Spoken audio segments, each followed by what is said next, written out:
Copyright disclaimer. Under Section 107 of the Copyright Act 1976, allowance is made for fair use for purposes such as criticism, comment, news, reporting, teaching, scholarship, and research. Fair use is a use permitted by copyright statute that might otherwise be infringing. Non-profit educational or personal use tips the balance in favor of fair use. Viewer discretion is advised. We're going to turn now to that terrifying video of an engine fire on a United Airlines flight forced to make an emergency landing in Denver. It appears to have been caused by an extremely rare rabbit strike. Transportation correspondent Jill Benitez has more for us. Good morning, Jill. Hey, Michael. Good morning. Yeah, we hear about bird strikes in planes all the time, but this time we're talking about a rabbit on the runway, and it got into the engine right at takeoff.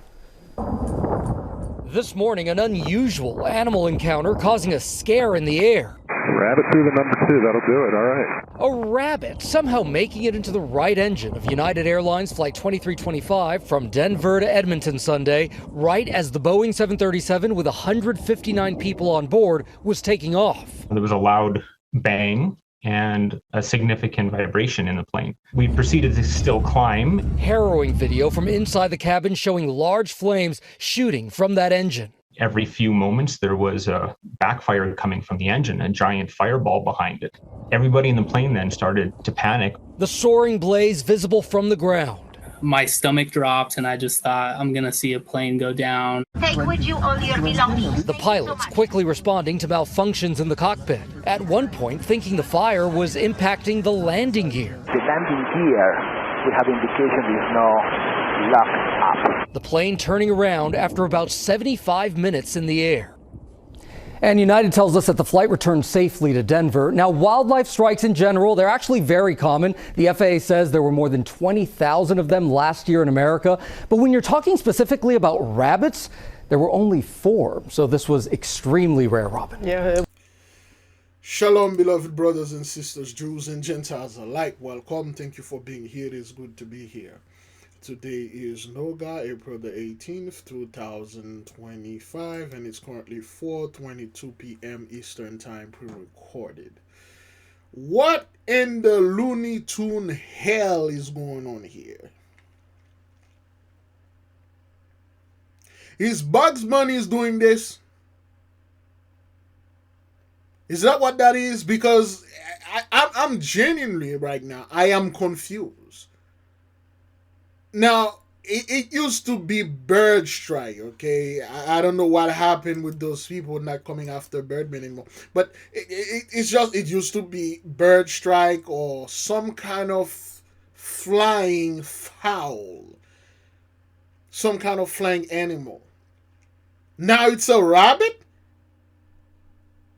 With the airplane being 75 minutes, which is 1 hour, and 15 minutes in the air and got struck by...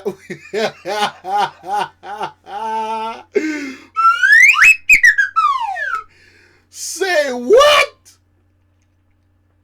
75 minutes in the air, they get struck by a rabbit? How did this rabbit... Beloved, I'm sorry. This whole thing... What is this? What is that? You see, once you have the Holy Spirit and you start seeing to those you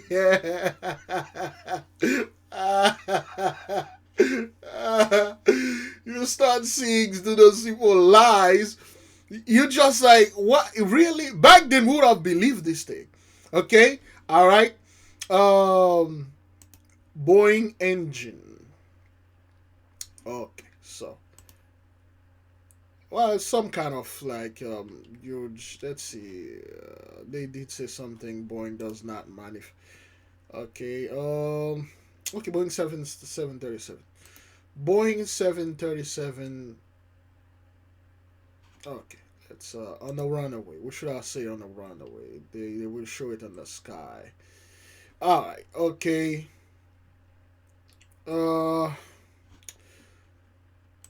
Boeing 737 on a runaway. There we go, this one. Okay.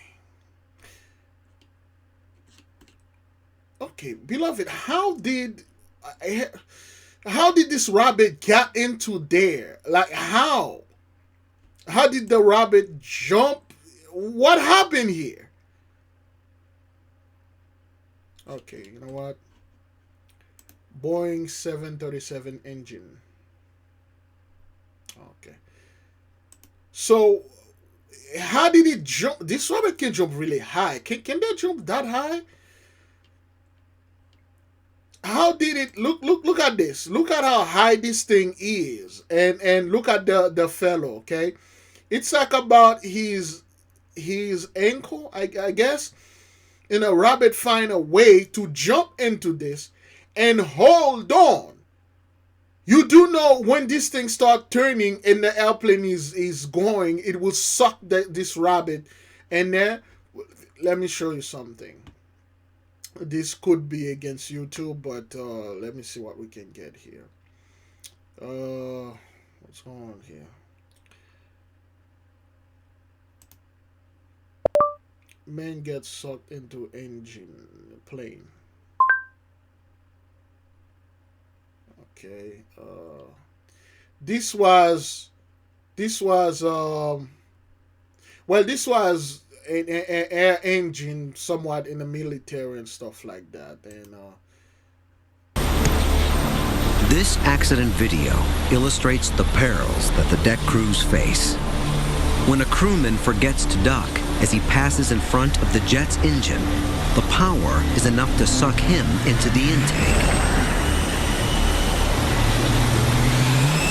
Okay, the power of the jet, okay, this is a fighter jet, you know, suck the guy. This is a human being, about 170 to 200 pounds, you know, you suck it.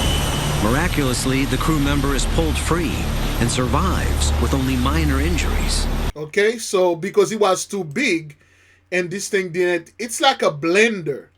Okay, let me see.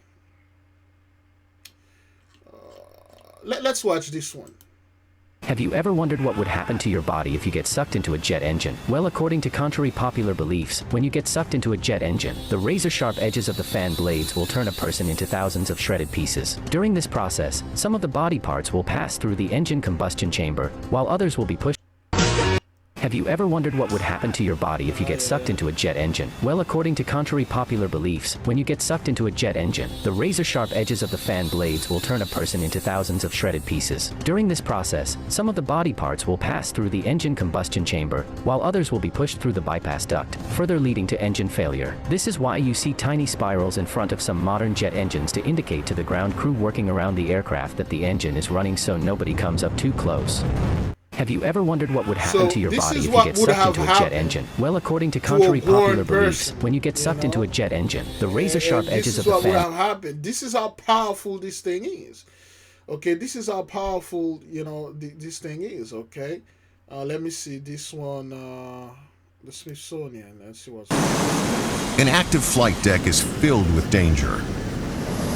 Jet blasts, fast spinning props and rotors,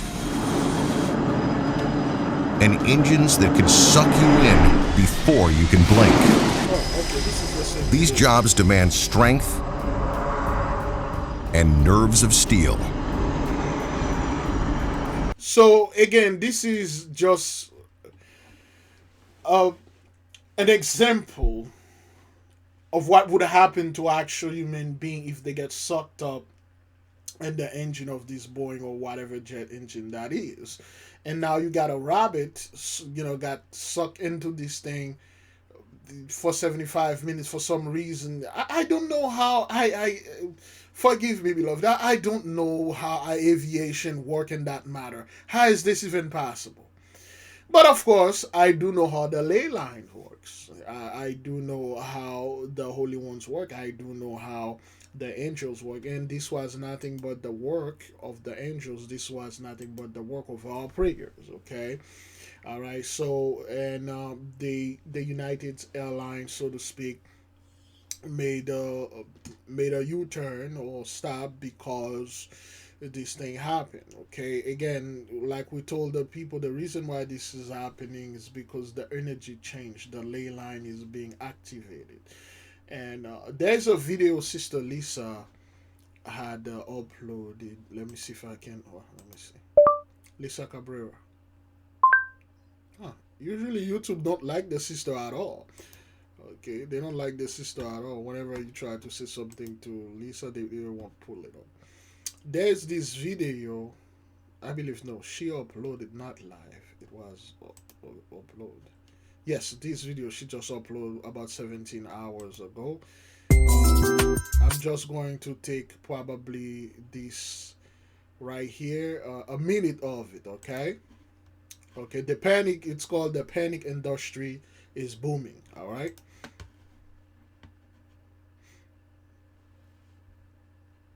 That is, if you want the sister stuff, she has sent me something. I'm sure. Ladies and gentlemen, what you're looking at is a moat. And in the middle, that's a bunker. Bunker sales, secret tunnels, and secret arsenals have been booming in the country over the last year, and it's really going through the roof now. And what they are saying is it is in such great demand. And there's only a few companies that do these. And trust me, they are very busy now. Very busy. Over the last year, they said $11 billion in the last year has been spent in this industry. And of course, you know, you got a lot of wealthy people that get these bunkers. Well, a survey found that 1/3 of American adults have been prepping for a doomsday scenario. And So of course they do know what's coming. You know, if the so-called the elite was going to be on top, why would they want to build a magnificent tomb to bury themselves? If the so-called 83 was going to rule the world, why they are hiding? If the so-called 83 on all four classes, whether they are poor, rich, or they look like us, they don't, why they are prepping for some doomsday? What they are expecting? If they were the one that were going to bring this doomsday, you would have never heard anything about it. It would have caught you by surprise. But those people are all over. You got survivalists. You got those people online telling you to prep. The preppers are prepping because they are expecting and anticipating something really, really bad to happen to them. If they were going to bring Jacob's trouble, why those billionaires and millionaires are doing this? This is not your average Joe. Your average Joe and Jane do not have the money to build a bunker with a moat. Okay, usually a moat, it's a medieval-ish. A moat. Here's the definition of emote, especially of an actor. Okay, all right. Mulch around Fort Lauderdale. Medieval Sure. castle moat. There you go. According to Wikipedia, a moat is a deep, broad ditch dug around a castle, fortification, building, or town, historically to provide it with a preliminary line of defense. Okay, this is medieval thing. All right. Get you know, people would, of course, would do their, you know, horses and stuff, but nowadays you can just drive. Well, not drive. You can just take your boat and get there. You know, like this, you can just take the boat and get there. So, and those castles, our ancient castles, you know, were built to last, and they're still standing. Okay, so they have huge moats being built around them, you know, and they protect the castle from invaders. This is again a preliminary defense. The castle is in the middle of this water, this moat, and you know, before they will raise the bridge, you won't be able to enter. It's very beautiful, and we should, if we can, start building cities like this and things to protect the place against marauders, scums and stuff. Dr. Claude understand. They made it clear that we should be a place like this with high, big defense and stuff like that. So you got those people are hiding. What are they anticipating? If this was Jacob's trouble, or Jacob was going to get in trouble, why is Esau is hiding? Why is he protecting himself? Why is he building moats and bunkers and go hide in places? Now, notice, beloved, they are not building those bunkers and moats in Africa. Notice that they are not trying to get out of here. They're trying to hold on as much as they can. Notice they are not traveling to, I don't know, somewhere in Europe and build those things and hide there. Notice all the billionaires, well, at least the one that we know, the Mark Zuckerbergs and the Elon Musk, and they are not living here. If they know America was going to destroy, which those people always, it's the elite know everything, yet they still stay here. They don't want to move. If they were going to destroy America, why they're still here? They should have literally moved to another part of the world. Yes, they all hunker down here. They build a bunker here because they know this is the best protected place upon this earth, and nothing's going to happen to people that are here, and they're going to do the best that they can to be here. And the people, let's say, all right, the people that build those moats and bunkers, most of the time they don't even have time to enjoy it. If you watch the movie on Netflix, many movies, there's this movie called The Road. Oh boy, that's something else. The Road, the movie. Oh, this movie is something else. This movie have a scene, the smokehouse. Ooh. The Road, the movie, the smokehouse.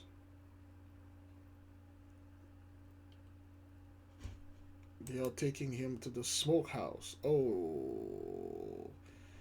This movie that came out in 2009. Like, one of the best apocalyptic movie, which showed you the amount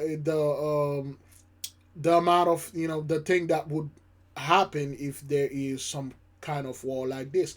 And this is a movie that depicted the living of 83 after they're being pushed to that lane. Wherever the Most High will push them, the angel will have them. That's how they're going to live. Okay? And the boy, just spoiling alert, the boy and his father, they find a bunker somebody built. This movie was really disturbing. It was a very disturbing movie, The Road. Great movie, great actor, but the disturbing was, oof, this movie was something else, and highly recommended. Okay, the people that build those bunkers never end up to enjoy it. Okay, this dude and his son didn't build the bunker, but they enjoyed the bunker. For instance, those people that build these bunkers, they won't have time to go ahead and enjoy it. We will go ahead and go to those bunkers and take things because those people ain't gonna be there anymore. The movie on Netflix, let me see. Netflix movie, Boat White Line.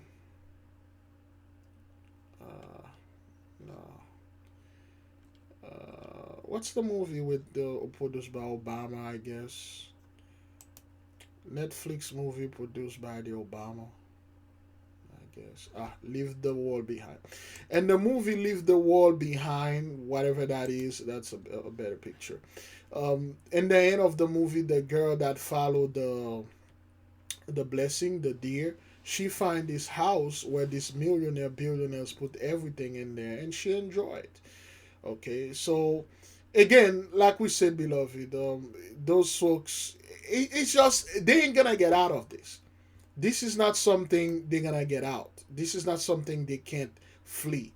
And that's why we see all those airplane, the energy change. And there'll be no Jacob's trouble. We are at peace. Look around you. You see how those people are losing their freaking mind. Hell, there's a video here. Let me see. There we go. Okay, is that this one? Yeah, this one right here. I wanted Trip. You wanted Trip. Yep. There was no way in hell I wanted her out there. But now I don't know what would have been better. What were you expecting? I was expecting the lower cost of a lot of just your everyday living things and hoping that he would make things better for everybody in America because that's what we need. Groceries are not making things everybody for America, making things better for you folks, bringing back the blessing, because all of you folks realize that you lost the blessing. So what you folks voted for, you voted for Trump to bring back the good old days. Not for everybody. Everybody in a sense, like, for every 83, that's what you voted for. You didn't vote for grocery prices and stuff like that.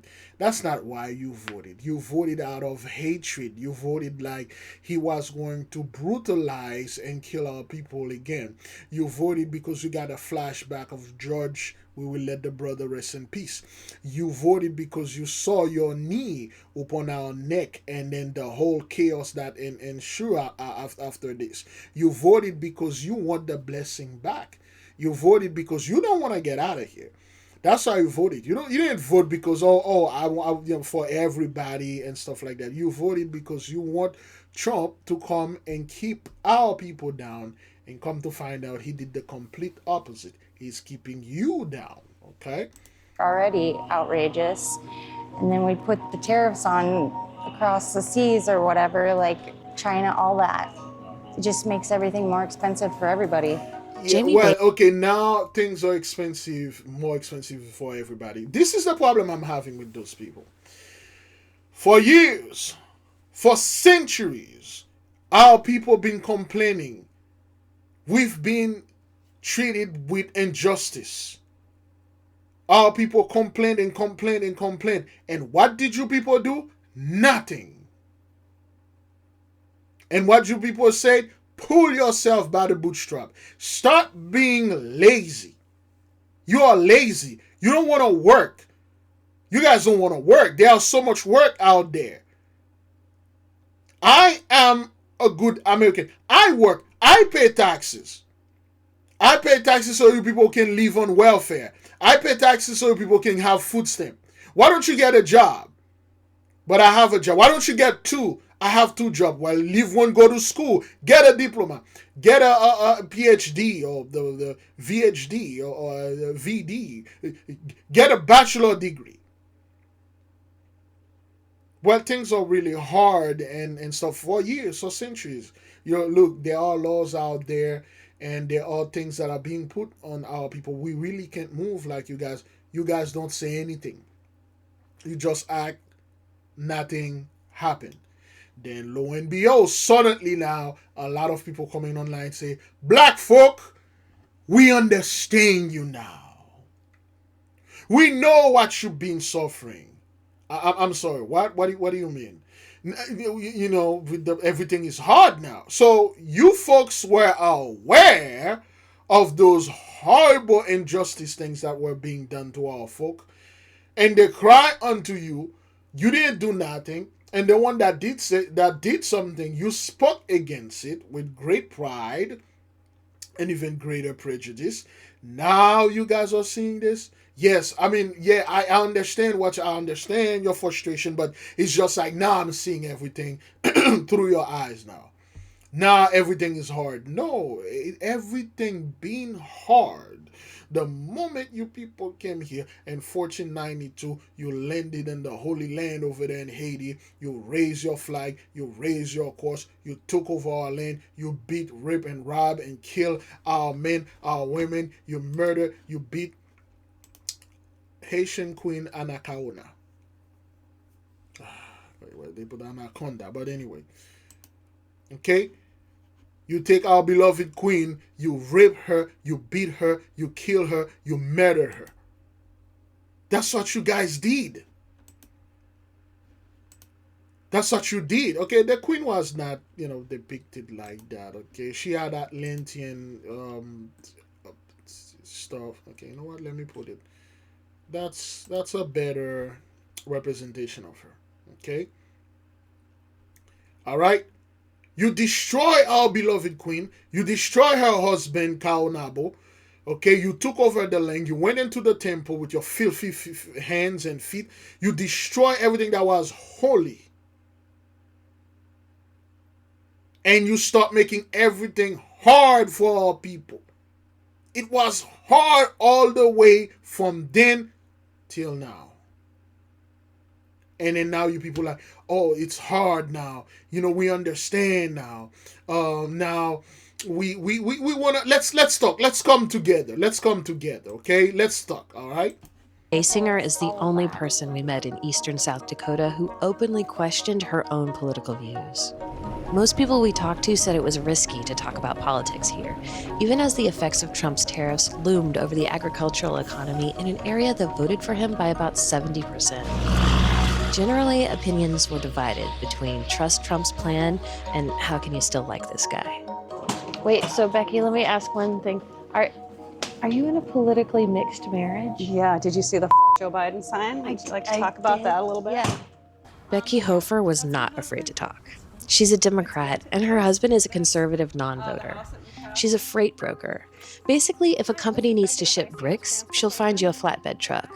If you need to ship meat, she'll get you a refrigerated truck. Ooh, you need the truck tomorrow? Can you guys, like, fork a pallet jack into the back of the trailer for him to pallet jack him to the front? This gives her a window into real-time shifts in the economy. Everybody's nervous. People are making different decisions for different reasons, but, you know, some of it's hesitation, some of it's actual price changes. Everybody just wants some stability right now. And those shifts can be complex. She says China's retaliatory tariffs on American pork and beef could lead to higher prices on fruit. Right now it's produce season in California. We need to get out to California. What goes out to California? Meat. We haul pork, we haul beef. Where does it go? It goes to Asia. If it doesn't go, the price produce is going to go up even that much more because they're going to have to pay more for the trucks. You know, as we've talked about, you're in a really conservative area, very pro-Trump area. Like, do you feel frustrated in trying to talk to... What is this? What is she's on? I don't understand those people. What is it? What is it? And do you feel this? And like, what? Who popped Xanax as a journalist and then go and did this? Who did that? Somebody need to look upon this girl because something is not right with her. Like, who's doing this? Who's in? Is she being interviewed? Is she the interviewee and she's the interviewer? Because who did this? Whoever filmed this should be tied up in public and flogged. Who did this? I mean, she's looking somewhere like she don't want to be here. Like, yo, watch this. The price produce is going to go up even that much more because they're going to have to pay more for the trucks. You know, as we've talked about. Okay, look at her eyes. You know, I was talk like something is irritating her. You're in a really conservative area, very pro-Trump area. Like, do you feel frustrated in trying to talk to your neighbors about what's going on? Yeah, you know, it's the biggest thing that frustrates me is that I just feel like nobody cares right now until it affects them, and I don't understand. That's you people MO. You never did care until it started affecting you. Is that thing recording? Is that what that is? Is it recording? Yes, it is. At least it look on my end. Okay. Ooh, wait. Oh, all right. Well, then we'll take a minute, and then after that we'll go to commercial. Understand how they don't see that. They're not dumb. These people aren't dumb. They were never dumb. This is the problem I'm having with a lot of our people. They think so-called 83 white folks are stupid. They love playing dumb. They are the expert at playing dumb. They are the masters of ignoring, pretending. Pretension? Is that what that is? Pretending. Pretending is their game. They go behind closed door, they pull string, and then they come in public and blend it with you and act like, I have no fucking idea what's going on too. I am as stupid as you are. In fact, I'm stupider than you. I don't know what's going on. When in fact they are very crafty, not clever, very cunning. They are very sneaky, very slithery. They are not smart people. Any smart or intelligent people would never make the choice that you people made. They are very sneaky. The backstabbing mindset, they have that. 83 in general, they really have that, okay? They are not stupid, all right? Not unkind people and selfish people and thoughtless people, so I don't understand why they're okay with it. Hofer introduced us to her neighbor Rod Olerud, who was feeding cattle and who, for now, is okay with it. I just think we need to let the president do what he's doing, and we need to just see what's going to happen here and give him a little latitude so that, if it doesn't work, then we're going to have to try something different. Okay. So you're willing to let the president try some stuff to see? Yes, to see if this works. Let's give the president a chance, and we'll just have to go from there. Looks like a little boy. Tommy Baruth thinks we already give it a chance. He's a retired soybean farmer who saw what happened in 2018 when Trump put tariffs on China. The export market just went right down the tube because these countries could buy them from other places cheaper. Brazil and other countries were the ones that benefited from that. I read that it stayed that way, that now China buys a lot more from Brazil. Exactly. And a lot of times those markets don't come back. Doug Bjerke. Exactly. Because once the market is gone, it's virtually impossible for it to come back. If you used to buy food or something from someone for $100 for years, and then come to find out you can buy this thing for like $5, and not only the same thing but a higher, better quality from another person for $5, you ain't gonna coming back, man. Except that if the only way for you probably gonna come back if the person that you were buying it for is no longer alive, or that's it, or that person don't want to do business with you anymore. Those things are not coming back. Okay, let's take another 2 or 3 minutes, then we'll move in. Runs a lawn mowing business. He says Trump's plan will work out in the long term, even if some crop prices fall. Yeah, the price might come down, but when them people start starving, they're going to come back to the table. You mean in the other countries? Yeah, we're a gracious nation feeding the world, and we shouldn't have to. Exactly. This is how those people see themselves. They see themselves as the savior. They see themselves as the one that feed the world. Anytime they're watching TV, they see anyone, especially that person is black, eating, they felt like this is them feeding them. For instance, there was a woman, I believe she was Tanzanian. African woman gave birth to 6 kids. Was that what that was? Nigerian, sextuplet. Okay. For instance, they will see they were Tanzanian, South African, 10 babies, birth to 10 babies. Okay. They'll see something like that. They'll see a woman give birth to 10 kids or to 6 kids. They like, okay, who's gonna feed them? We're already paying too much taxes. They are putting a strain on our government. That has nothing to do with any of them. That has nothing to do with those people.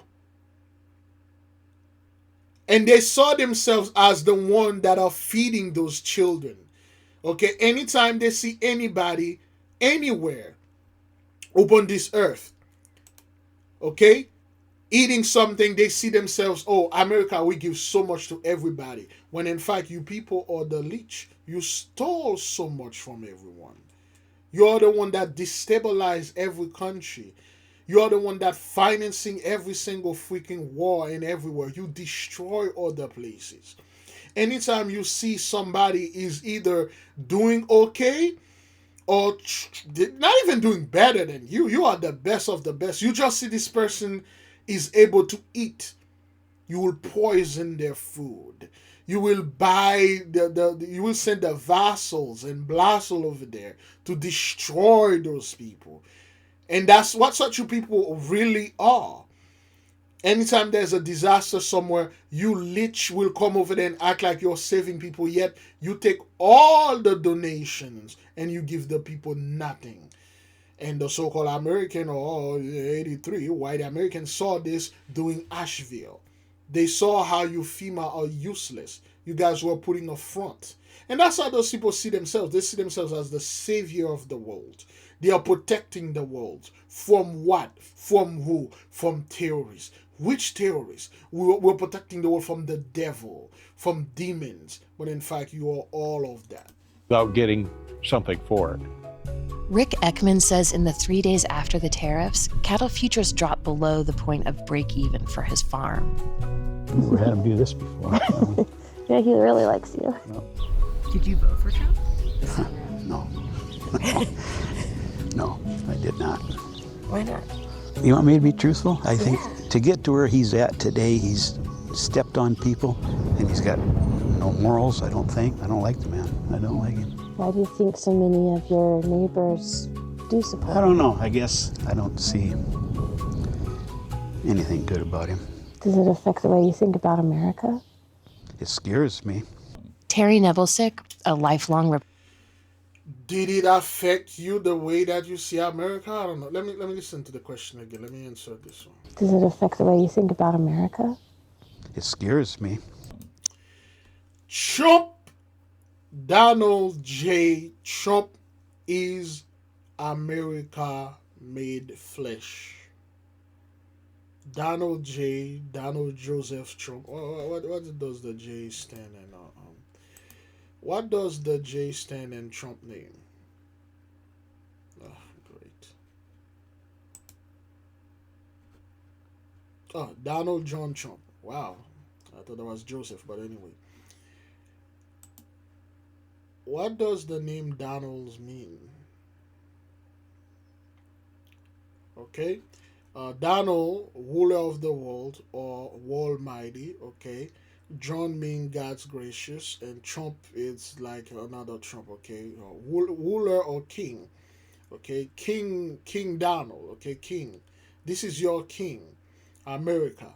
Trump is the embodiment of America. This is all America is. Arrogant, backward, unintelligent, crafty, cunning, disrespectful, no moral, old, broken, racist, defiant, odds that don't even need defiant, and above all, a bully. And you see most America, 99% of America love Trump. Even those that say they didn't vote for it, they love the fellow. That's what Trump is. Trump is America made flesh. Trump is everything that is wrong with America, and then it put it like standing there. You people never have the other side of America. You never see it up until now, up until you vote for it, up until you molded it, up until you made it. This is a Frankenstein. This is a homunculus. Trump is a homunculus that you made. For instance, Dr. Frankenstein, Igor. Great. It had it. Igor. Or Igor, if I did say Igor.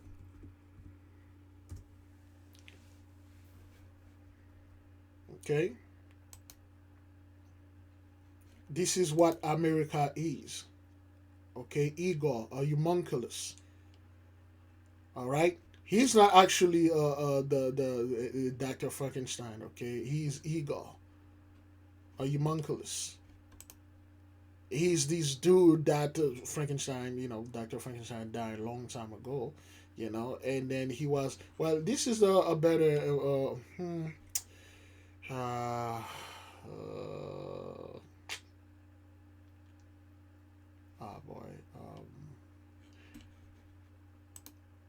Van Helsing 2006, Igor. Oh boy. Yeah. Why would I say Igor? There you go. This is what America is. Okay, a monster, like it's just a freaking monster. This is what Trump is.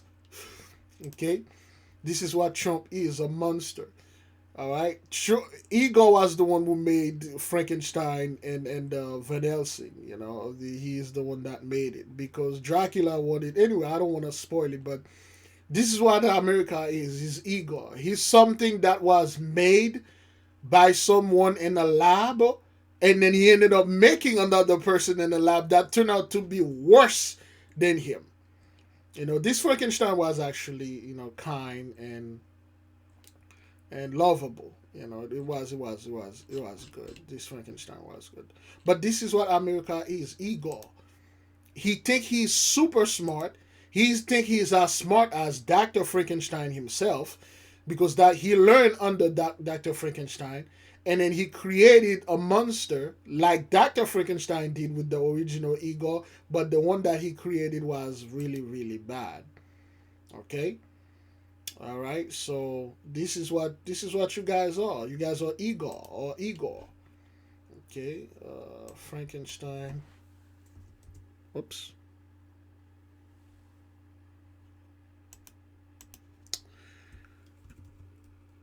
Okay, I believe that's the one. Well, that's the only Igor that we have. Okay, this is what America is. Igor. He had a great master, the real Dr. Frankenstein. Okay, he was actually the brain. He was doing things, and Igor was following. And then Igor just turn around. He's like the best, and he like, okay, I am Dr. Frankenstein now. I'm gonna make my own monster, and that's what happened. You made Trump. We warn you. You do not have the proper knowledge. You do not have the proper science. You didn't spend the years that Dr. Frankenstein himself, learning stuff. You were learning under him. He was telling you things that you yourself can only understand. The lower sciences. You could not understand the higher sciences because he was born gifted. You weren't. He made you. Okay? Homunculus. Okay? This is what Igor was. This is this is an example. Okay? This is Dr. Frankenstein right there. Okay? This is Igor. You are made into in a lab, and we feed you certain things, and you learn under us. Next thing you know, you want to do things that you aren't made for. 83 wasn't made to rule. Okay, 83 wasn't made to rule the world, and you name yourself Dano, which means king of the world or ruler of the world, and then things like that happen. You people were mistake. An experiment that made into a lab that went haywire. Okay, you are made into servant, familiar spirit. Okay, you are familiar spirits, servants, good servants. All right, that's supposed to clean the house, protect the house, wash the car, and then cook the food, to keep the children to, get them to school, protecting them, make sure everything around the house is good. But you weren't made to rule the house. You are made as a servant in the house, which is a good thing. All right, familiar spirit. That's what you people are. Elementaries. Well, that's no. You folks, you 83 are elementaries. If you're familiar with initiation into Hermetic, you got one element in your body. That's why you love one-sided diet, because you only have that one element in you. All right. Let's go ahead and finish this thing. Oh, you know what? Oh, hang on. Uh-oh, now I'm too far. And then we're going to play a little commercial. All right, let's play a little commercial, and then we'll be right back. Oops, there you go. The 8K family. Have you ever felt a deep yearning for spiritual growth but didn't know where to start? What if I told you there's a guide that can lead you through every step? Introducing the 8K Family Handbook. This comprehensive guide is your ultimate companion for spiritual empowerment, offering invaluable insights and practical steps to enhance your spiritual journey. What's inside? Perform spiritual background checks. Learn how to assess spiritual energies and protect yourself from negative influences. Connect with your guardian angel. Discover methods to establish a strong, supportive relationship with your guardian angel for guidance and protection. Develop your magical abilities. Unleash your innate magical potential with step-by-step instructions and exercises tailored for all levels. Whether you're a novice or a seasoned practitioner, the 8K Family Handbook provides the tools and knowledge you need to elevate your spiritual practice. Begin your journey to empowerment and enlightenment today. Available now on Amazon.com. All right, beloved, the Jews and Gentiles alike, we have our book here on Amazon, highly recommended for you to study and shew thyself approved. Study, not study unto men, it's not study to shew thyself approved unto men, but you can study to shew thyself approved unto the Most High God Almighty. Okay, who's your guardian angel? What's your color? What's your day? What's your planet? What's your house? What's your metal? What's your scent? What's your perfume? What's your cologne? What's your plant? What's your flower? What is those things? What are the things that are good for you? Do you know how to perform a spiritual background check? Are you dating someone? Do you know who's that person, guardian angel? And above all, who's that person, demon? Do you know who's your own demon? Because you were born with it. You've probably been living your life according to what your demon is doing for you, not what according to what the guardian angel. Is the demon all bad? Do you know the difference between a guardian angel and a demon? Light and darkness? Are you equilibrated? Are you stepping into equilibrium? Are you trying to balance your life? Hell, even worse, are you one-sided person? Are you one-sided on anything? Are you one book only? Are you one lifestyle only? Are you one this only? Are you one that only? It is time for you to go into the areas that you're afraid of. This is the time for you to step outside of your comfort zone and get our book and study on your own and discover things about yourself that you didn't know. Things that you had, quote unquote, a hint. And now you know. Do your best, get the book on Amazon. And of course, we do have our Big Levi, the Sacrament. Okay. We do have our album, online. You can buy it, okay? You can listen and watch it for free. Okay, you can do anything that you want with the album, and it is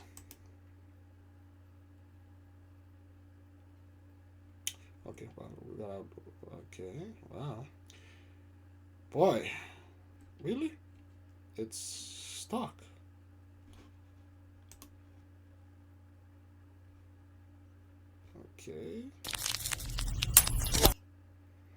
Okay, so trying to. Okay, you can go to this video that you're watching here. Go to the description. You will see the Sacrament. You can get it on Apple, iTunes. You get it from Amazon. You can listen to Spotify, and you can listen it to YouTube. Okay, all right. Let us all praise his name in a cappella. Yeah. All praise to the Most High. Yeah. All praise to the Most High. Let the heaven declare his glory. All praise. All praise. All praise. All praise to the Holy Spirit. Let the earth honor her wisdom. All praise. All praise. Levitate, levitate, levitate, levitate, levitate, levitate, reality, levitate, levitate, levitate, not elevate. Halt. Don't take a step no further. Lightness required from detached observers. No escape from the struggles of warfare. Ancestral wars, no dark clouds. Wherefore only the bold can cross the rainbow bridge. Not an ounce of fear, no looks down, not a smidge. Don't shun obstacles, off path, no switch, or give a single fudge or the tug of a yappy. Rich in the heart, deep elemental balance. Fight hard to bestow meaningful, crucial talent. Serve the purpose. Gatekeepers hold no malice. Ride Michael Lines, find the peaceful floating palace. Dome of Kublai Khan, echoes of the Yuan. Mandate of heaven from decrees laid upon. Wings like these needed not to float as swans. Visions of gods bearing many wise spawns. Levitate, levitate, levitate. Okay, go watch our videos, listen to our album, and do the best that you can. And pray, man. Pray, do research, read books, walk on your own. This is not the time for you to hesitate. And finally, join our Patreon. We have the board, the message board where our people are sharing information. Okay, all right. Sister Ramona Rudolph, just share something here. All right. Okay, Sister Didaya sharing things, $20,000 versus one. Our brothers and sisters are sharing things, man. Okay, we got a board here. Sister Antoinette just put this thing, the panic industry. We just made a video about that 4 hours ago. Okay, you got the information sharing board. You don't need to be a member. You can go ahead there and share stuff. People are sharing. Join us, study with us. We are going to study the book. The 33 Strategies of War by Robert Greene. Okay, you can get it anywhere. Get ready, May 1st. We're going to come back studying this book. All right, do your thing, man. Do the study at your own pace. If you're going to sign up, we ask you to sign up with student and above. Don't sign up as neophyte, because the whole neophyte thing is pretty much done. If you sign up as neophyte, you will have a lesson from the past only. Okay, get the book, start studying.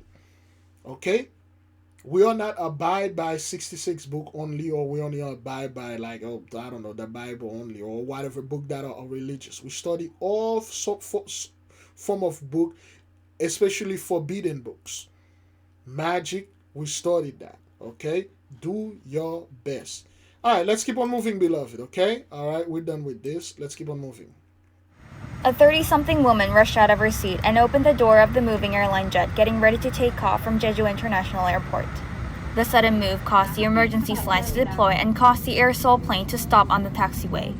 The flight with 202 people on board was originally scheduled to depart Jeju at 8:15 a.m. and land at Seoul Gimpo International Airport.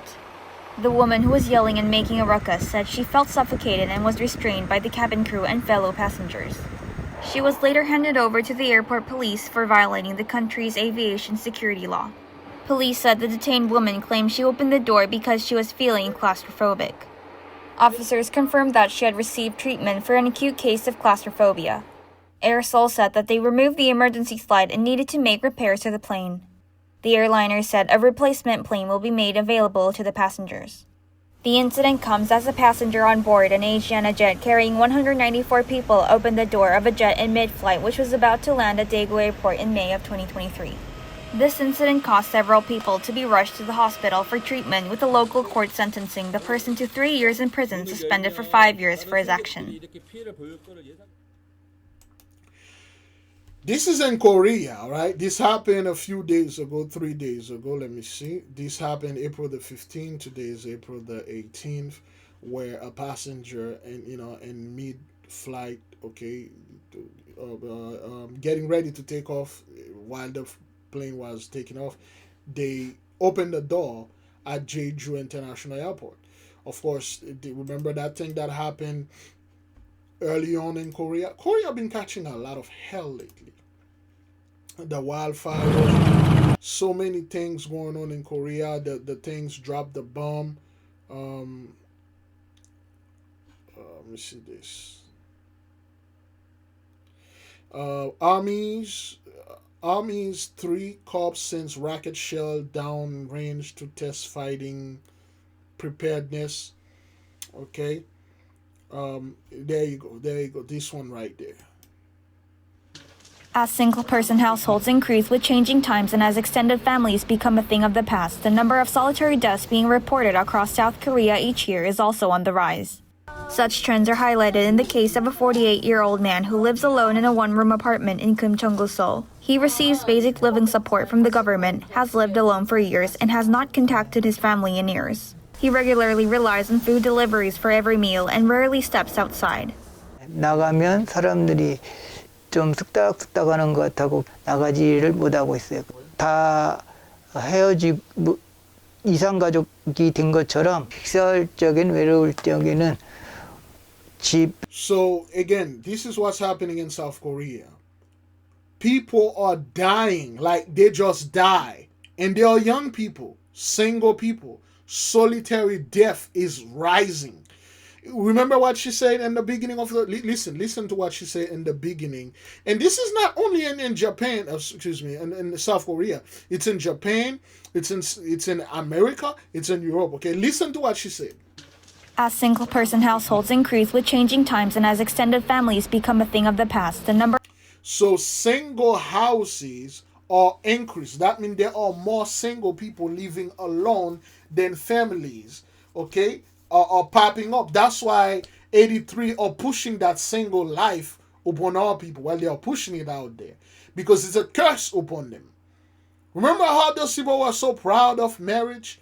Oh, you guys are having sex without marriage. You are living in sin and stuff. Marriage is the way. Marriage is the way. Marriage was always, well, when the blessing was good. Now suddenly no one, being single is cool now. Everybody's an introvert. And I told our people, listen, never label yourself as an introvert or an extrovert. Never let anyone put you in any category. Or are you millennial? Or are you Generation X? And stuff. You either or. You are an introvert when it's time for you to be an introvert. When you're doing your studies, when you want peace, you're an introvert. When you're an extrovert, you come, you spend time with your people. You spend time with the family here. We gather together. We learn together. Learning together is good as an extrovert, is good as an introvert. You don't let those people put label on you. Now, our people are so proud of being this, being that, because it's cool. Well, this is the age going on over there in South Korea. And a lot of those people are living alone and they are dying, okay? All right? The number of solitary deaths being reported across South Korea each year is also on the rise. Such trends are highlighted in the case of a 48-year-old man who lives alone in a one-room apartment in Kumcheongu, Seoul. He receives basic living support from the government, has lived alone for years, and has not contacted his family in years. He regularly relies on food deliveries for every meal and rarely steps outside. 나가면 사람들이. Okay, so in Japan they call this ikikomori. Okay, it's a curse. There is a great fear upon them of stepping outside because they know there's something out there. Okay, all right. When I go out, I feel like people are whispering behind my back, so I don't go out because that's what it's a freaking curse, and our people love that. They love the curse. They love going around and tell our people, don't go anywhere, don't go outside, don't leave, don't study, stay inside until the day you die. You will live better. You will live longer. Those are the same people that when we were studying magic, they attacked. Those are the same people, whatever that you do, you don't do it under their authority, they attack. And then now, whatever that we're doing now, it's cool. Now everybody want to join in. Everybody want to be this tough guy. Like J.C. Ventura said, the chicken hawk. When the war was going on, those guys were chicken. They quickly hide. They fled. And then when the war is over, it's time to celebrate. And then they come out there as hawk. Flying around and like, yo, them niggas are lucky. They already retreat, man. I would have do this. I would have do that. But, well, you guys, you fled. You didn't fight. A lot of people didn't fight this fight. They hide. When things are good, they are here. Well, those are those people. Okay?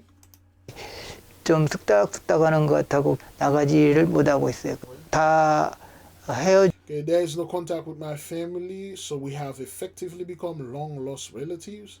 When I eat or when I feel lonely, I just think about my parents, my father. 집 이산가족이 된 것처럼 식별적인 외로울 적에는 집에 부모님, 아버님 생각하면서 With more people living in isolation, the number of solitary deaths is steadily rising.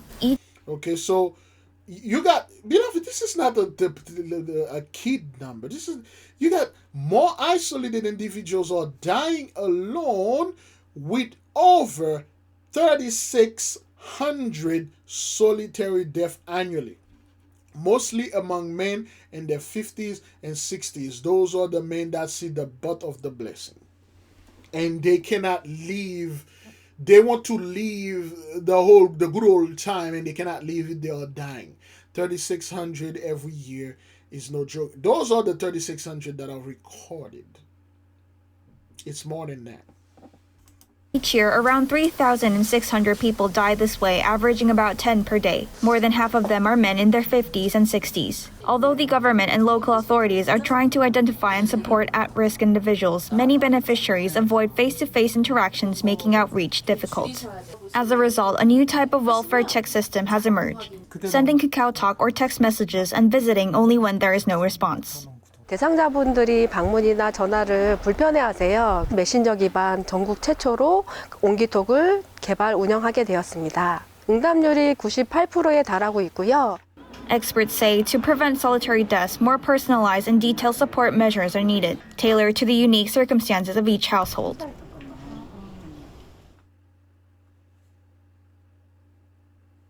Okay. All right. And Korea, it's just they're catching so much hell out there. All right, let me show you something. There was a last video that popped up. South Korea in shock as men strangle elderly parents, wife, 2 children. He murdered the entire family. Okay? All right. Missing workers found dead in Gwanggweyong subway construction. Okay? There's a lot going on in Korea, all right? All right, let me see. There's where's that video? Construction collapse. Video talking about the population.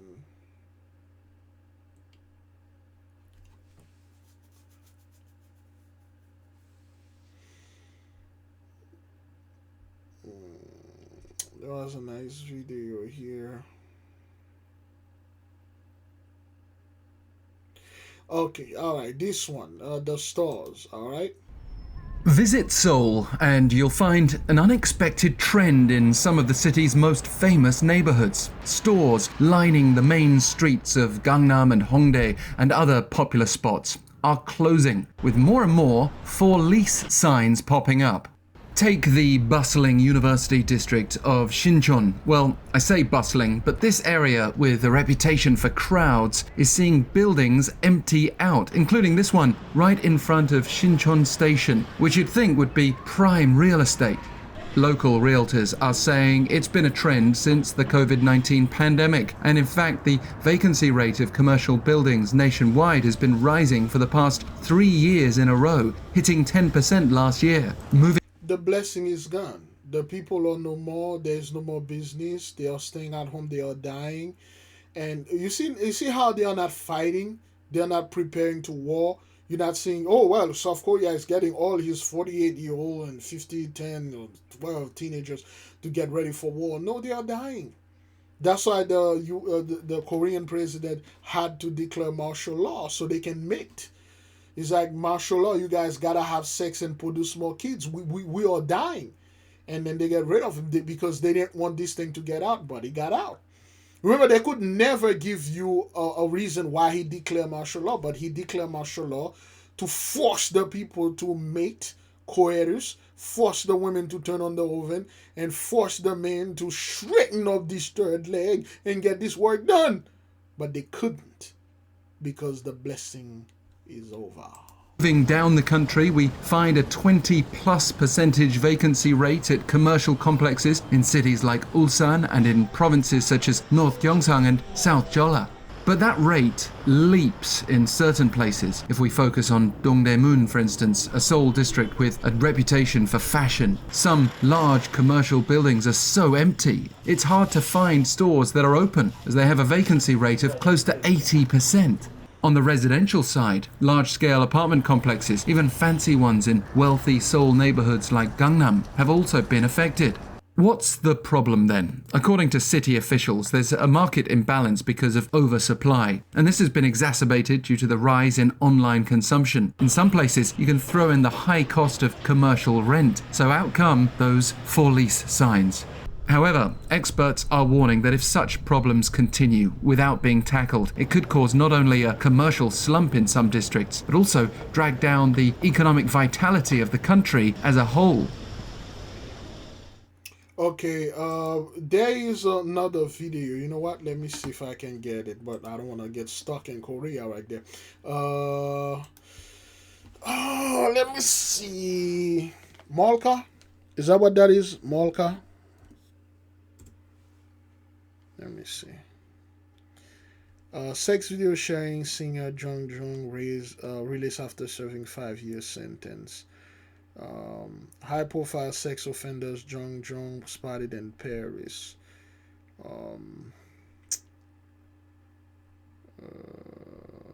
Boy, this dude served 5 years for sharing video of a sex thing. Let me see. There we go. Oops. Just do something. There we go. South Korean sex.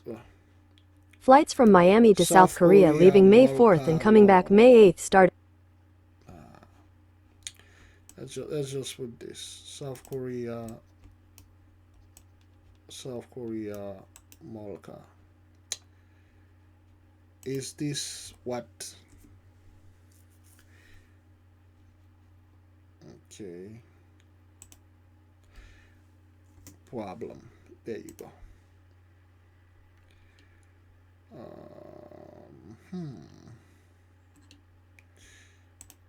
Let's read this. Just gonna read a little on it. Molka, Korean pronunciation. Hidden camera is the Korean term for hidden cameras or miniature spy cameras secretly and illegally installed, often in order to capture voyeuristic images. Okay, voyeuristic images and videos. Molka is an abbreviation of Molahe Camera, which means sneaky camera. The expression originated from the homonymous title of Korean prank TV show, which existed from March 1991 to November 1992. This makes the term denote prank and spy camera at the same time. Okay, so in Korea, I repeat this again. Okay, in Korea, pornography is illegal, and the men in South Korea, pretty much all Asian country, they are not as heated as other men. They don't do their women oven is always on, and the men are cold. It's a flip. Okay, the women are hot, the men are cold, and they refuse to move with the time. This is not me promoting debauchery or me, raising a side of something.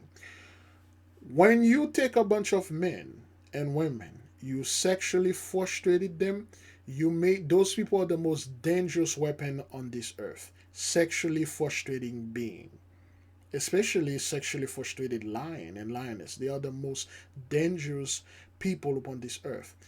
Throughout my research and history, and I find out that most of the huge crime, or when our brother or sister sell out, it is always linked to sexual frustration.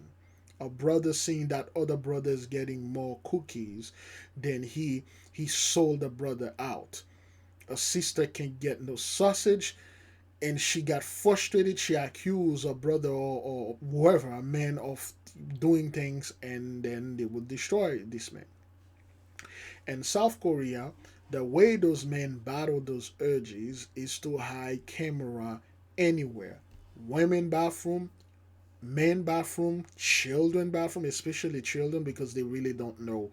If they see a pot of flour there, they really don't know what it is. And children bathroom, and even freaking where they have zoo animals so they can cut some action. And this problem, they have laws out there. You see, in Korea and Japan, your phone, when you take a picture, it has to do the clings, clings, the cha-ching noise, because it cannot be on silent. All phone by law in those countries supposed to make the cha-ching, because those guys will take picture of women underwear and stuff like that. Things that seems to be harmless, but over there is very serious. They come up with a law that you will serve 23 years if you are caught either watching porn or talking about it. They'll give you 23 years. That's not the only problem over there. They have a bullying problem because people are sexually frustrated. And China also, no pornography, no sex, none of that. That's why Chinese men, they are literally killing themselves, and they are killing everyone because they are sexually frustrated. Okay, so in Korea they make these laws about sex. If anybody's talk about indecent material, you will spend 23 years in prison. This is a curse, and they are doing their best to bring this curse upon our people. And you have a lot of our people in this community, so-called black community, that are promoting this type of garbage. Sex is dirty. We should never talk about it. We should not have it. Single life is the way to go. Live single and then die. Okay, when you're on your deathbed, you have nobody. You'll die just like that for those 3,600 people. You have zero family, zero friend, nobody know you. You die just like that. You die. Let me see. Juju Jenkinson, Grandpa Death. Juju Kaisen's Grandpa Death. Great. Juju. Jujutsu. I mispronounce it. Jujutsu Kaisen Grandpa Death. Alright. Let's take this. Let's see what YouTube going to say, okay? Yuji? You're a strong kid, so try to help others. Save the people you can, even if it's only those closest to you. It's okay if you lose your way, and don't worry about whether they'll thank you or not. Just save as many as you can, even if you can only save one. When you die, you should be surrounded by people. Don't end up like me.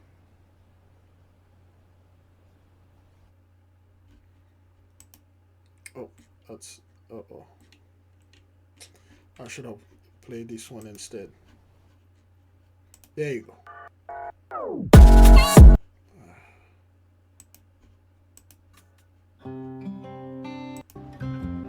club! Why aren't you at your club? Oh, flowers with you every time. There we go. I told you not to come. And stop bringing flowers with you every time. You always say that, but you know these aren't for you.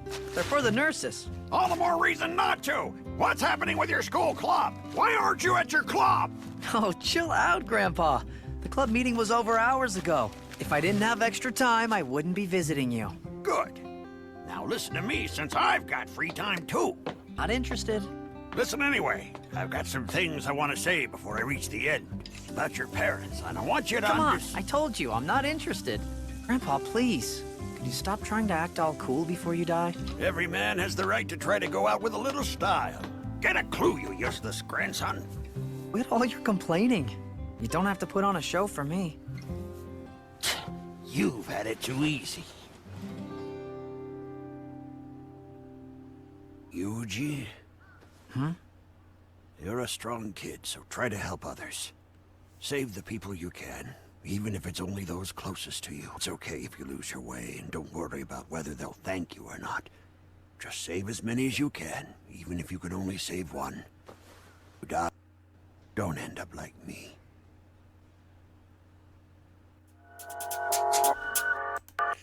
Okay, that's whoops. There you go. This one is in Japanese, but nonetheless, this is Juju and his grandpa. The grandfather is very rude. Is very. This is the only grandson, the only person that like being around him. He live a bitter life. Okay, he always angry, always want to be alone. He's very irritated. Everybody get on his nerve. There are people like that. Everyone get on their nerve. They are angry at everyone. They are against the world. Nothing is ever can please them. Nothing can ever. Everything is there to hurt them. So they live a recluse life. They are shut in. Not because they suffer some trauma or whatever. This is how they choose to live their life for whatever reason or they want to say it. And at the end of their life, okay, they got that one person that care about them. All right. And then he made the confession. He said, help as many people as you can, whether they take you or not. When you are in my age, when you are dying, you should be surrounded by a loved one, not being alone. And then you die. Okay? So, all right, let's watch this one. This one is pretty much better. Okay? And don't worry about when you die, you should be surrounded by people. Don't end up like me. はい、どうされました？もしもし？虎杖さん？ Okay, so the grandfather died. There is another video that we played a couple of months ago where this rich man, I forgot I'm gonna take it out of context, where this dude, he was pretty popular. He was a celebrity, he had a lot of money, he was very rich, and then he was about to die, and he was not calling, he was like, hey, bring me my trophy. Bring me my my academics. Bring me my certificates. Bring me my book. Bring me my music. Bring me this. No, he was crying and yelling for his children, his family, his friend to come near him. Okay? Once you experience death, especially one of those of you that are going to experiment it with the SM, you will realize that dying young, dying alone, is the worst fate out of it all. You are dying there and no one is there to hold your hand. No one is there to send you goodbye. That's why whenever 83 is dying, they try their best to get the people at their side, even the worst of the worst. They'll get a priest and have the priest, say a prayer for them. It's something that you should never. Our people are loving promoting this alone thing, this isolation. They love that. I'm gangster and stuff like that. You die alone.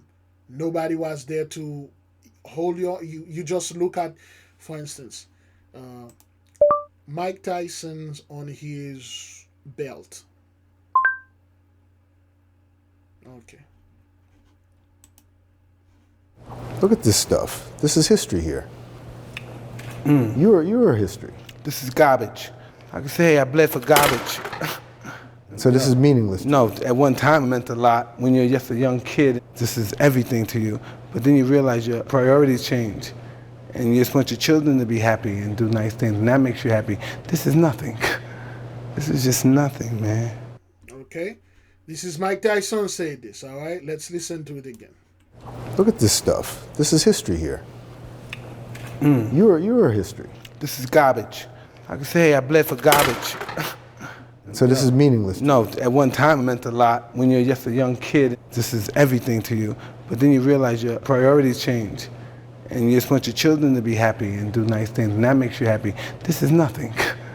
This is just nothing, man. Okay, so, and when you're young, you're all about that materialistic thing. Hey, man, I want to get a belt. I want to get the glove. Man, I got to win this. But the moment you have loved one, The moment you have people that care about you, people that depends on you, people that are there for you, and you realize all those things, you're like, even 83. And then you realize, this is garbage, man. This is a bunch of trash. Man, I can't believe I spent my life hoarding and gathering trash. So I must focus on the things that are priority. And what's your priority? I told our people this before. What is your priority?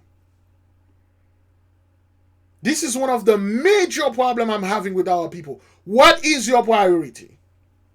Is it fear? Is Jacob's trouble is your priority? Because Jacob's trouble is the priority of the camp. It's priority of 83. They see they're going to do all those things and then they ain't going to pay for it. You're going to pay for it. You're going to go through the Jacob's trouble. That's their priority. Is that your priority too? Gossiping.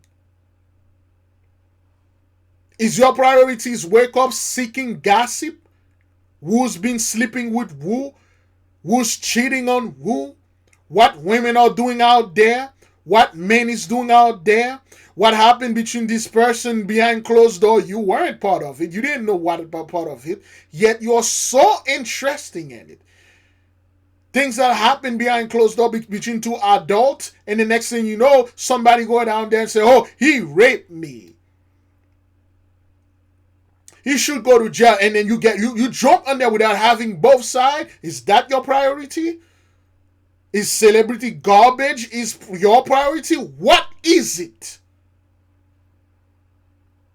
Is your priorities being a high value man?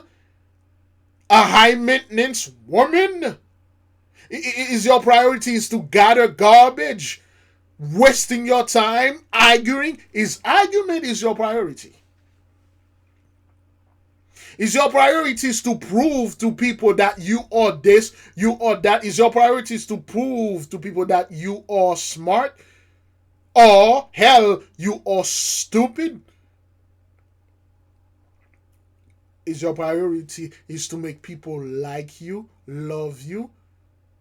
Is your priority in life is to prove to people that you are this, you are that, proving them that you are right, they were wrong?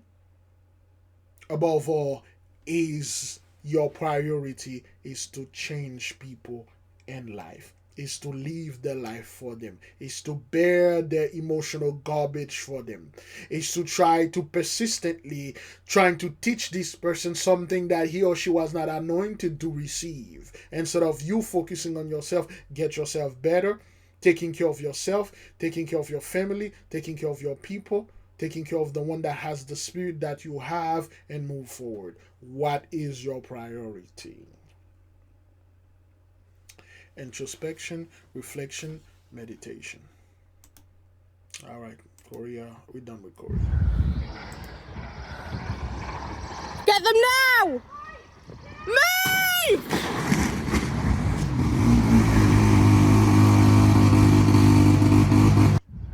Okay, this is in the UK, I believe. Get them now! Move! Okay, this is an airplane that happened like 4 days ago. Holiday Park. I believe that happened in the UK. Okay, 4 days ago. All right, again, airplane falling off the sky. Now to New Jersey and a mystery in the sky. An out-of-this-world mystery in New Jersey.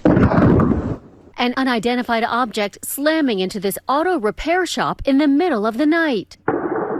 The fireball tearing through the building, leaving a gaping hole in the roof, smashing into the workspace below. So that's when I went to my cameras and I found all the videos. You eventually see like a giant fireball come through the ceiling and then everything come flying down the roof with it. Despite the destruction, there's no sign of the actual object that caused the damage. There's a bright flash, there's a boom, there's a hole, and that's 3 out of 4 things. If we had one more thing, like an item that we could identify as being extraterrestrial, then we might say it's something from space. It comes just months after hundreds of drones were spotted in the skies across New Jersey. What the heck? The sightings shutting down airports and sparking conspiracy theories. The FBI investigated but ultimately found nothing sinister. Still, the FAA is now launching a weeks-long testing program in the state aimed at improving aerial detection systems to make sure drones like these don't disrupt commercial flights in the future. The testing program beginning today will look into how drones may interfere with aircraft navigation. Okay, there you go. There we go. Stop right here. So, you got this loud boom, something fell on people's roof, and they cannot identify what it is.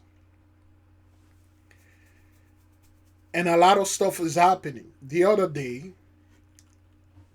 2 days ago, I was doing my routine walk, my 5K walk, and there was a fellow that I know, the guy, great guy, but he knows zero things about the truth. He's not about it. He's not a bad guy. He's a 2/3, so to speak, but I shall say a good 2/3. You know, he's into some heavy stuff, pretty unethical things, but he very wise, so to speak. I know it's paradoxical, but he's quite wise. Now, I was doing my walk, and then the fellow saw me, and he was like, "Hey, man, what's going on?" I'm like, "Everything good." He say, "I see you walking around, son. You getting your stuff on." I'm like, yeah, getting, this day and age, man, you got to take care of yourself. You know, a lot of people depend on you, and the time is, very hard out there. A lot of events going on. Say, yeah, that's true, man. People don't understand this. He said something to that matter. He said, there are a lot of stuff that are happening that never used to happen again. I'm like, is it? He said, yeah. Don't you see all those airplanes falling off the sky? I'm like, yeah. What's up with that? He said, yeah, a lot of it's Judgment Day, man. You see all those fires burning those rich people houses over there, those millionaire billionaires. I'm not making this up. This is a 2/3 that has zero connection with what we are doing. He has zero idea what I am doing. And then he's telling me literally everything that we've been discussing here. Well, we shall say privately. And other people eavesdrops. He like, yo, you see how those millionaires and billionaires are dying? Something is going on with those guys. I'm like, yeah, it's a lot, man. You know, mysterious stuff. He said things like that never happened before, man. We are at the end of this. He said, I don't know what's gonna happen, but it is a good sign. We had a few more conversations. Then again, I never revealed unto him like, hey, you should study the Bible. You should do this because this is not for him. The Most High, the Holy Spirit is gathering the people, and this is how this fellow is being gathering. Okay, one thing that I want all people to understand: we are not recruiters. You cannot recruit people to this truth. You are not the recruitee, so to speak. The recruiter. Okay, the Holy Spirit is. Once this person is coming in or come all over, where you at, you can share certain knowledge with him or her. This person need to have the wisdom to receive it, receptivity, and memory. This person have to receive the knowledge. This person have to have the memory to captivate and replay this thing and repeat it and learn more. So I let him go in peace. He let me go in peace. We're good. Times on time I see him in that place when I walk around. But yes, weird things are happening. 83 love, and our people above all love more than 83 to mix and mother things and conspiracy. Every single goddamn YouTubers, TikTokers out there know about the ley line. Only a few will tell you, yeah, well, the airplane are falling off the side because the freaking ley line is active and the energy is going on. No, but most will like, oh, well, this is the jab. Well, you don't hear that anymore. This is the China, the Russian. Something is messing with their something. The hackers are bringing them down. Yo, you got millionaires, billionaires. Oh well, the so-called the helping crash happen every day in America. It's just like the news trying to scare you. Yeah, they happen every day with freaking CEO on board, with millionaire, billionaires on board. Get out of here. Let's keep on moving. The aircraft was intact and crashed at a high rate of descent into the ground. During the approach at Columbia County Airport, the pilot reported a missed approach. He requested vectors for another approach, and as he is being vectored, the radar indicated a low altitude alert. The ATC controller attempted to relay this low altitude alert to the pilot and also tried to contact him 3 additional times. Unfortunately, he was unsuccessful. There was no response from the pilot, and there was no distress call. I can tell you that this plane was sold approximately a year ago, and based upon the information and the visuals we've seen, it had a very upgraded what we call avionics package. There you go. Brand new plane. Everything is good. Nothing happened, but yet the people on board didn't make it out. Why? Because Genesis 15, verse 13 is good. And he said unto Abram, know of a surety that thy seed shall be a stranger in a land that is not theirs, and shall serve them, and they shall afflict them 400 years.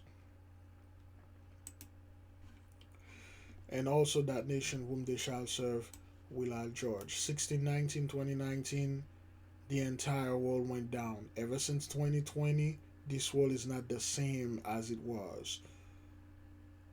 This is not conspiracy theories. This is not me or us trying to scare you. You see it. It's getting worse, worse, and worse.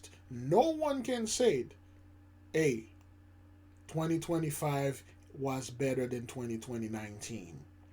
2025 right now was better than 2020. Hell, 2025 is better than 2021 when we were at the heart of this pandemic or whatever they want to call it. If you ask many people right now, say, hey, how would you like to be returned in 2019 before the whole garbage? Most people will tell you yes. But the thing is, we are not in 2025. We never left 2020. This is a loop. You're counting hours, but this is a loop. You see, 1492, we never did left 1492. When those people enter the fourth part here, 1492, it was a loop. It looped for about 600 to 700 years for them. Blessing looping. They don't care about the years. They care about the blessing. Now the loop work in 2020 and then restart under curse on them. They can't get out. And the Holy One is judging those people with the 10 plagues of the apocalypse of Abraham. Read the book. There's a lot in there. Okay. A lot of the stuff in there. You can read it. All right. So let's keep on moving. Oh, but how long we are in good grief. All right. Uh-oh.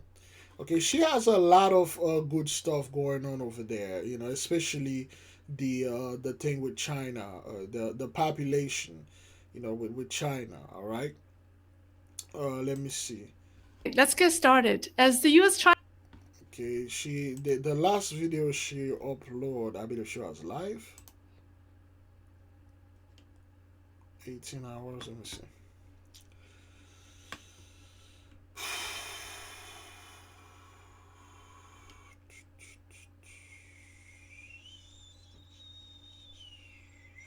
I believe this one. China is shrinking. No, that was a month ago. She uploaded one that was very recent. Was very recent. I forgot. Was it an upload or live? It was an upload. It's very far. She made a lot of video. Okay. So their population, is very dropping quickly. All of them. This is not just Asian country. America, their population is the dropping. For instance,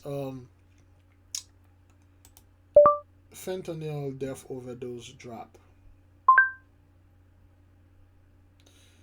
Okay. Okay. Oh boy.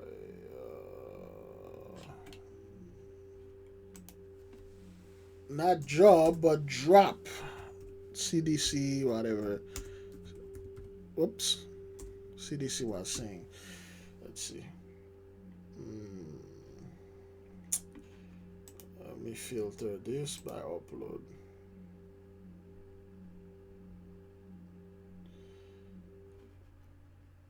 Okay.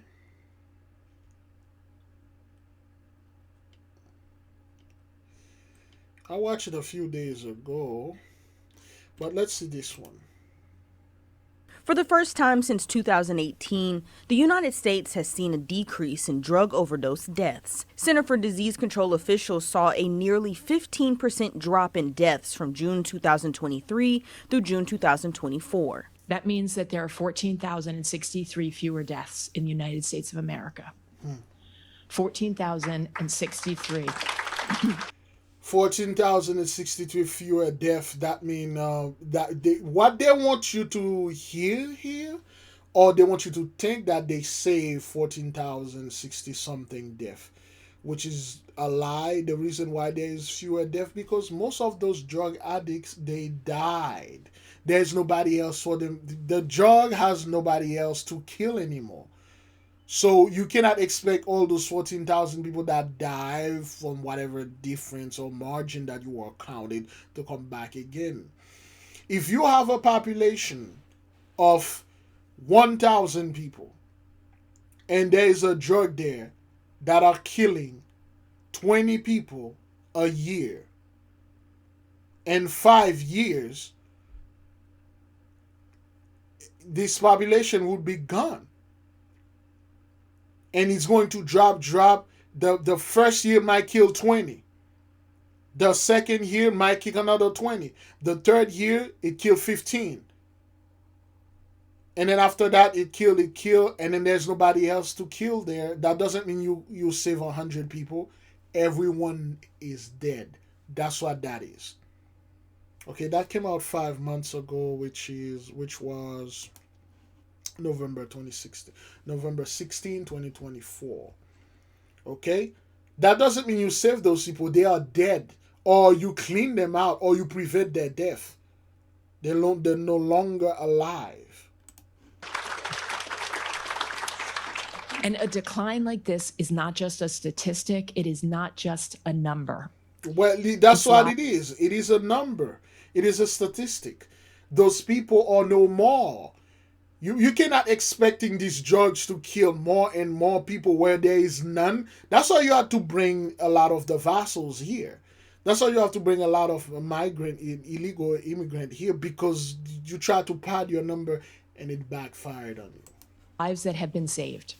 It is parents that do not have to bury their children. On Friday, the U.S. They Drug already buried their children.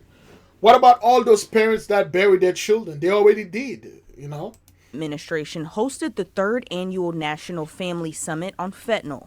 Families impacted by fentanyl drug poisoning or overdoses came together in D.C. to work on ways to help the DEA to combat the fentanyl crisis. Officials say for the first time since 2021, the department has seen a decrease in the potency of fentanyl pills. And we test every single one pill that we possibly can to understand what's in it, how was it made, and how we can better understand how the cartels are operating. We also test it to understand how much fentanyl is in that pill. A year ago, when our chemists were testing those pills, for every 10 pills they tested, 7 out of those 10 was deadly. It contained 2 milligrams or more of fentanyl. That is a deadly dose. North Carolina had a 44% decrease in reported fentanyl drug overdoses and poisonings. South Carolina had a 24% decrease. And on Friday, the Chester County Coaches versus Overdoses program joined the Chester High School football. Again, so when they're putting the face of fentanyl, the coaches of this, look at all brothers, all of them, except this dude right here could be a light-skinned fellow, but all of them. Okay, they're just standing there, and then he's talking about drugs to who? Because all the white boys, all the white kids, they are dead.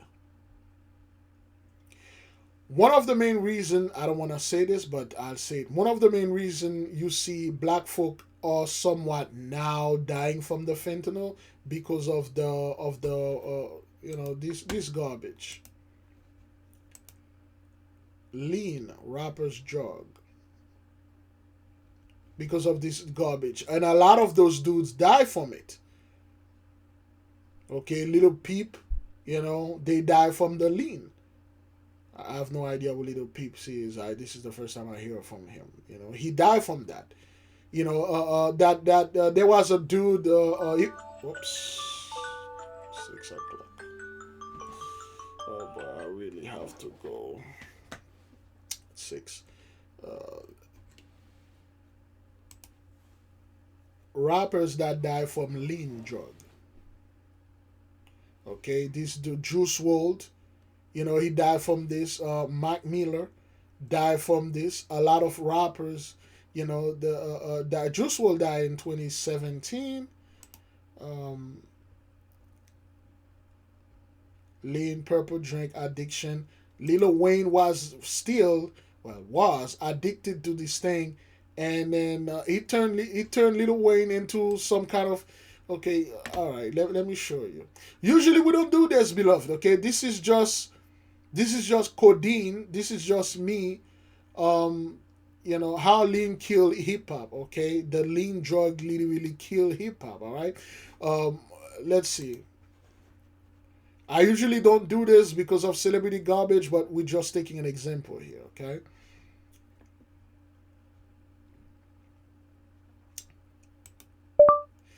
Lil Wayne talking about lean drug. There you go. Okay, where's the interview? Okay, Lil Wayne looks so bad, when he was talking about. Those are years ago. I'm talking about things that was like,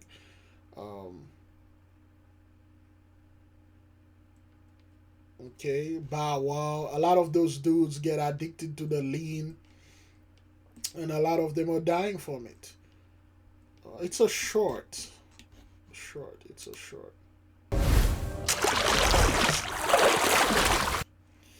Lean drug addiction. I don't think I can find it. Excuse me. Okay, those are old.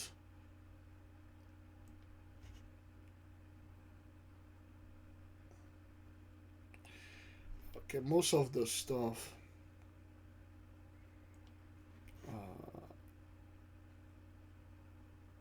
Okay, well, it's not here. They probably remove it. So lean, that's what rappers. It's a form of heroin. Okay, it act like a heroin. So a lot of those dudes are dying, and then it destroy your health. It won't kill you like that, but it will destroy your health, and then it will kill you. All right, and eventually you will need something stronger, purple drink and all that. People think this thing is cool to drink this stuff, which is not good at all. That's why a lot of those guys, so black kids are dying from certain overdoses because of the lean. But mostly, as you can see here, this team, there's no white kids here, except for this one kid there. You can say is a white boy, which is not sure, but all of them, they are black. And the coach or whatever, the white boys are dead. Football team to shine a spotlight on resources needed to help stop substance misuse and fentanyl. The conversations you are having are powerful, and they're conversations that are being repeated over and over across the United States, and we are starting to see a cultural shift. Shakira Speaks, Queen City News. It's not starting to see a cultural shift. It's done. Those people are dead. They are no more. You cannot go, let's see. Kensington Avenue. Is it Kensington Street or Kensington Avenue? Okay. This one came out 2 days ago. Let me see. Okay, so, and this, let me see if, okay, this is Kensington Avenue. You're going to see less and less and less people. And then because a lot of them, they are dying. That doesn't mean like they recover or things happen, okay? They are dying. You know, sometimes they get killed not because of the drug. They get killed because, well, one poison. They get killed because they forced to death somewhere. They get killed, they walk into traffic. You know, they get hit. All right. There's a dude, he usually go over there and, you know, he will just interview them. But fair use, I didn't want to use this. But yes, this is April 15, 16, which is 2 days ago. All right. You know, Kensington used to have a bunch of people piling over, but less and less and less and less, they are dying.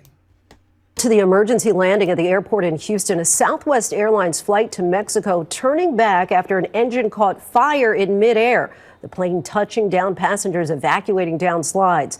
ABC's Maria Villarreal is in Texas tonight. Tonight, an engine fire forcing this Southwest Airlines jet to make an emergency landing shortly after takeoff. Passengers evacuated onto the airport taxiway. Southwest 3006 declaring an emergency. We just lost number 2 engine. You want to turn back, come back to the airport? The Boeing 737 taking off from Houston's Hobby Airport just after 11 a.m. with 134 passengers on board, bound for Cabo San Lucas, Mexico. Tracking data showing the aircraft looped back to the airport, touching back down about 30 minutes after takeoff. Firefighters waiting on the ground extinguishing the engine fire. The Houston emergency unfolding amid a string of scares in the air that has many flyers on edge. Okay, this one happened April 15, and that one happened today. Okay, happened April 17. Okay, yesterday. All right. Just days ago, this Frontier jet suffered landing gear damage during a hard landing in Puerto Rico. Puerto Rico, yeah. So far, no injuries reported in that Houston emergency, but we now know the FAA is investigating. Of course. Lindsay? Maria, thanks so much. The FAA is investigating, all right? Let's see what happened here. Might be time to walk. And people are questioning, okay, what the heck is going on with the aviation industry? And they got the robots keep coming over there. Those bats keep telling them, well, the reason why you are hearing this, it is because, you know, the news reporting on this, the news doing on that. No, that's not what that is, man. People are not stupid. They are seeing this, okay? All these plane accidents have to show up on my FYP on the night before I go on a plane. Did they evacuate in mid-air? What the America, your whole country is falling apart. Let's watch. This is just happened, okay? This is 6 hours ago. Let's watch this. Southwest 3006 declaring an emergency. We just lost number 2 engine. And again, with the number 3006, when you add 3 plus 0 plus 0 plus 6, you know what to do. You know what that is. It's a loop. They just told you the plane looping. We told those people, you're in a loop. You can't get out. 2020, it's a loop. You never got out of 2020. You thought because they told you, oh, hey, this, you know, jabbity jaw, the thing is over and stuff like that. Like, oh, all right then. Well, let's go party because you can go to the club. You can go do this. You think it's over? No, you're in a loop. A mid-air emergency taking a chaotic turn on the tarmac. This way out, jump! Passengers filming on board this Southwest Airlines flight as one by one they're evacuated by slide. Moments later, huddling outside the Boeing 737 on a Houston runway after firefighters confirm one of the plane's engines caught fire midair. The plane taking off from Houston a little after 11 a.m. Thursday for Los Cabos International Airport in Mexico. This flight-aware path showing it circled mid-flight before coming in for that emergency landing. Southwest praising its crew for following procedures and assisting all 134 passengers in evacuating. This close call happening just a month after one of the engines on an American Airlines plane also caught fire. So far this year, there have been a string of aviation incidents. Oh, no. From February's terrifying upside-down crash landing in Toronto. Drop it! Come on! To the tragic collision between an American Airlines commercial plane and an Army helicopter over the Potomac River in January, killing 67 people. Back in Houston, the FAA investigating what started this latest engine fire. This is something pilots train for. NBC News aviation analyst John Cox says heading into the summer travel season, perspective is key. Is air travel in America getting less safe than it used to be? No. If you look at the number of events year over year, this year is about average, but it clearly. This is what I'm having problem with those people. Oh well, it's dropping every year. Yes, because most of those people that used to fly are dead. Of course, the number are going to drop because most of those pilots and all those people are dying, and a lot of people are saying, "Hey, it's son, I ain't gonna fly," you know. Mr. T. Baracus, I'm not getting on this plane. Oh, I ain't gonna get on that plane. Where we going? Keep on going. We're gonna turn right up here. I ain't going to no airport, Hannibal. I ain't gonna fly with that crazy fool Murdoch. Did I mention Murdoch? Murdoch? We're not going to the airport, BA. Isn't Murdoch kind of crazy? If he's flying, then we're dying.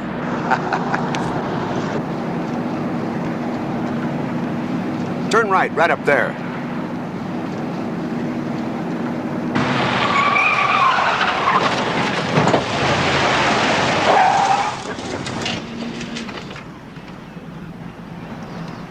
What you doing, sucker?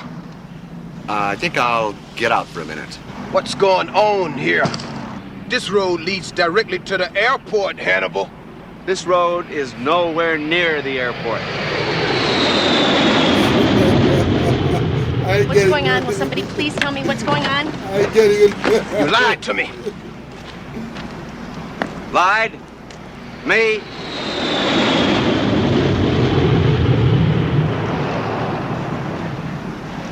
I told you what I was gonna do to you next time you try to take me on the airplane, didn't I? Please, what is going on? Now, BA, you're gonna have one of your anxiety blackouts. And now, take it easy, BA. Take it easy. Why'd he hit you? Hit me? If he hit me, I'd be in the hospital. I ain't getting into an airplane, man. Okay, somebody need to make this a meme, man. Hey, man, I ain't getting on no airplane, and that's it. I'm gonna forge new and wondrous things upside your head if you try to get me on the airplane.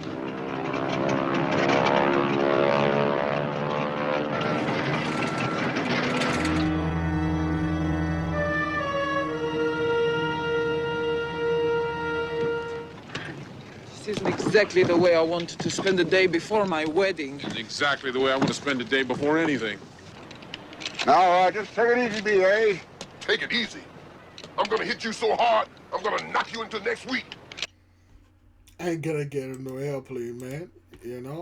So, yeah, it's a lot of things related to the airplanes, the airlines, the ley lines are on, the boats. We told you there will be a lot of boating accident, a lot of boats going to be missing and stuff like that. There's something happened in Fort-Lauderdale. People are missing, swimmers missing. Something happened in Alabama. Okay, it's just like, yo, those people are being erased out of here. Okay, let's keep on moving. And lo and behold, we just did in this press release from the Tallahassee Police Department. What I'm going to do right now is read it in full here. They also notified us on their social media channels saying the Tallahassee Police Department provides a timeline of events following yesterday's FSU active shooter incident. So, like I said, what I'm going to do right now, I'm going to read the entire thing. We're going to put up some images from yesterday from the scene there of the crime on campus, which is still an active crime scene. So this goes as follows from the Tallahassee Police providing this, that on April 17th, just before noon, members of the Florida State University Police Department, along with the Tallahassee Police Department, responded to reports of an active shooting incident unfolding on FSU's campus. A multi-agency response at the local, state, and federal level immediately ensued. The entire incident was over in less than 5 minutes. Despite the quick response, the suspect was able to injure 8 people and impact the lives of hundreds of students, faculty, staff, first responders, and residents of this community through his actions. Now, Chief Lawrence Ravel of the Tallahassee Police Department says, quote, "What we saw on April 17th was an extraordinary example of teamwork and professionalism in the face of a horrific event." He says, "From the moment the call came in, agencies across our region came together seamlessly, sharing information and deploying resources with public safety the top priority." He says this kind of response doesn't happen by accident. It's the result of training, partnerships, and a shared commitment to protecting our community. Now, what they released is a timeline of events, and I'm going to read it now in this timeline. So they say at approximately 11 a.m., the suspect, Phoenix Eichner, arrives at an FSU parking garage. He stays in the area for an hour, moving in and out of the vehicle. At 11:51 a.m., Eichner leaves the parking garage. Now, between 11:56 and 11:57, the first shot is fired. Eichner walks in and out of buildings and green spaces, firing a handgun. By 11:58 a.m., multiple 911 calls report a male actively shooting on campus, simultaneous to a police response by nearby officers.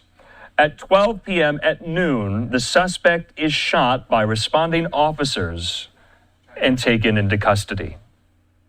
So that was a very brief timeline provided by the Tallahassee Police Department just minutes ago. And as you can see, this whole thing was wrapped up in about an hour. The scene was secure, but the suspect there got on campus around 11 in the morning. And by noon, the suspect was shot by officers responding and taken into custody. So just shows you the extraordinary efforts taken by law enforcement to get on the scene to neutralize the threat there. In the meantime, though, remember, we just showed you this hour that live press conference from the surgeon team at Tallahassee Memorial Hospital. This was the summary there provided by Fox 35 Orlando, you see there. 6 were injured in the shooting. The gunshot wounds treated on torso, chest, abdomen, and face. So a number of gunshot injuries for these victims all over their bodies, as you can see. 3 were taken to the operating room right upon arrival. All victims are expected to make a full recovery. All victims are in stable condition. So, also, Fox 35 says FSU will hold a vigil this afternoon to honor the victims. Now, this morning, authorities continue to investigate a possible motive for the shooter on the campus. Again, what you're seeing is there's a lot of school shooting. A lot of shooting is happening. A lot of horrible accident is happening. I don't report as much as I used to because, you know, everybody's busy, man. And those people are dying everywhere. A lot of stuff is going on and they cannot explain it. They won't tell the people, hey, this is happening because the blessing is over. This is happening because, well, we lost our goddamn mind and this is what it is. And you're going to see, too, one thing concerning those people that are reporting. A lot of the reporters are black because a hell of a lot of white folk, they are perishing and they're on drugs. They really can't send them out there. They send those folks. Of Florida State University yesterday afternoon. Now, that university is in Tallahassee. 2 people were killed, 6 were taken to a hospital. The suspect in custody this morning. Jared Hill has the very latest. Horror on the campus of Florida State University. Oh my gosh. Students scrambled for safety as a man opened fire Thursday. Holt Mendez says he ran once he saw the shooter. As soon as I thought I was in a somewhat safer position, i.e. out of the immediate sight of the gunman, I said, okay, need to start getting people call 911. Officers swarmed the campus as some students hid in classrooms. My teacher didn't necessarily know what to do because she was from Canada, so she hadn't been trained in that before. So the students and I kind of just took over control of the situation. 2 people were killed, neither students. 6 others taken to the hospital, including the suspected gunman.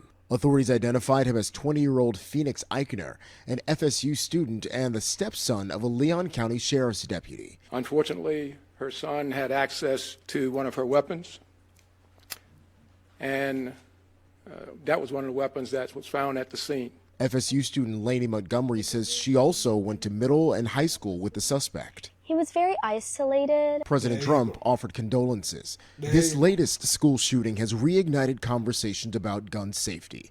The Florida legislature is coincidentally considering removing laws enacted after the 2018 Parkland High School shooting. The gun doesn't do the shooting, the people do. I have an obligation to protect the Second Amendment. I ran on the Second Amendment. At FSU, the campus is turning to healing, a free meal, and a growing memorial. It's little things like this that, kind of help distract us a little bit. Marking a day many will never forget. The university canceled classes through the end of this week. Court records show the suspected shooter had been at the center of a years-long custody battle between his father and birth mother. Okay, so what seems to be the issue here? What seems to be the problem? What's going on? What is it every time when we turn on the news? It's always some bull going on.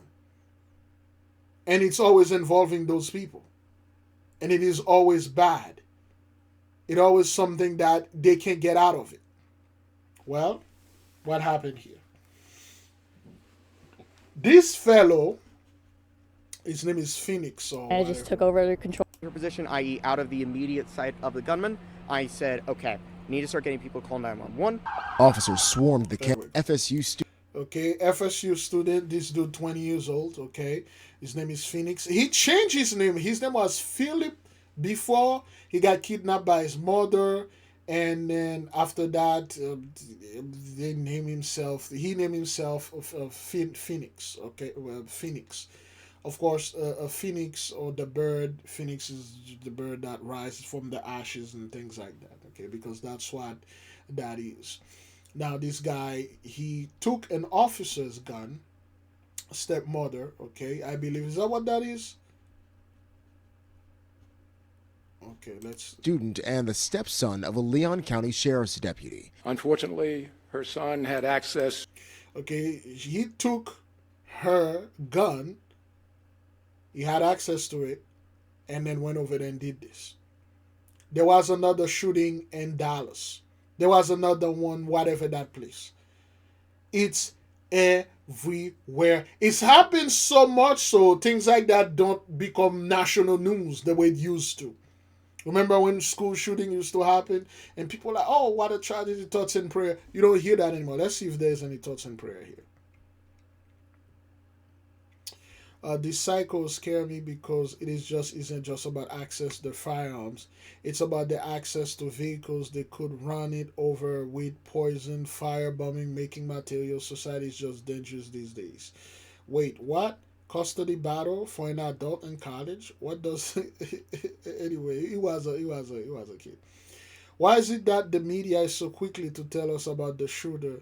You know what was they want, right? You know, how about telling us about the victim, which they did. There is a video right here.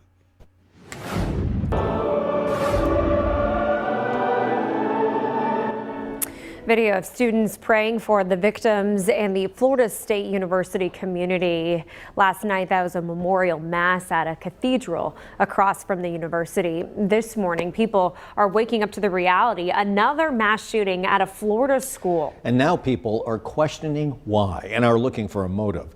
We have team coverage for you this morning with Logan McDonald on the support local schools and officials are offering. Shay Simon with national reaction, and also Alexis Clevenger in Tallahassee this morning. Let's go right out live to Alexis, continuing our team coverage this morning. Alexis, you have been on campus since late last night, and survivors tell you this is a day that they will never forget. Chandler, Phil, just a terrifying situation for this entire community here at FSU.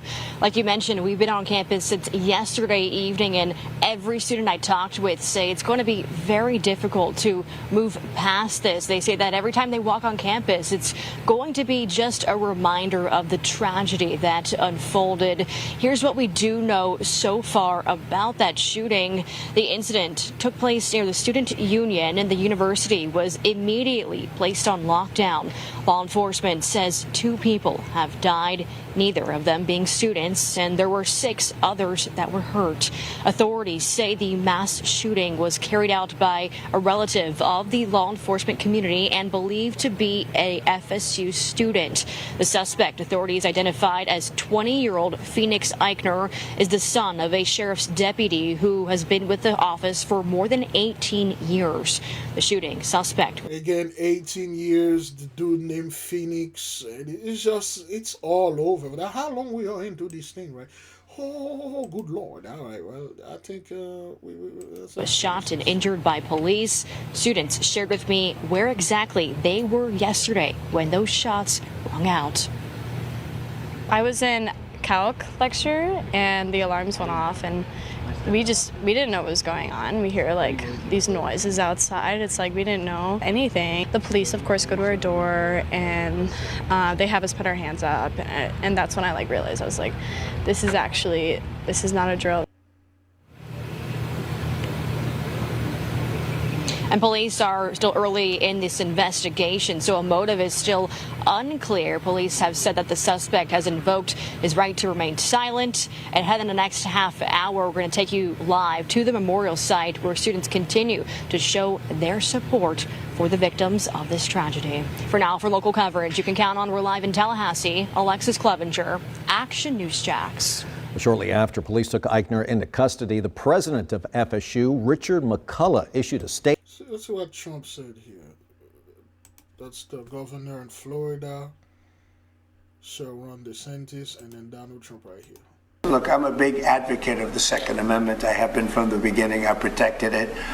And these things are terrible. But the gun doesn't do the shooting. The people do. The president went on to say that he, as president, has an obligation to protect the Second Amendment. Now, we do know right now FSU classes are canceled for today. They were also... Again, those people don't see the loop they get caught at. Every single freaking time this thing happened, it's about the Second Amendment. Are they going to take it away? Let's debate that. And they refuse to talk about those guys that are freaking psychos out there. They refuse to talk about the gun was never the problem. It is you people are the problem. You guys are. You got a problem with your girlfriend, and this dude was a sexually frustrated man. Okay, well, not her. Where's the fellow?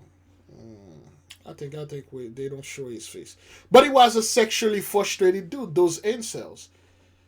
Okay, they can't have sex. They will just go out there and start killing people. Okay, it happened. Okay, we'll watch this. You're mindful that there are people out there every day who, want to do you harm.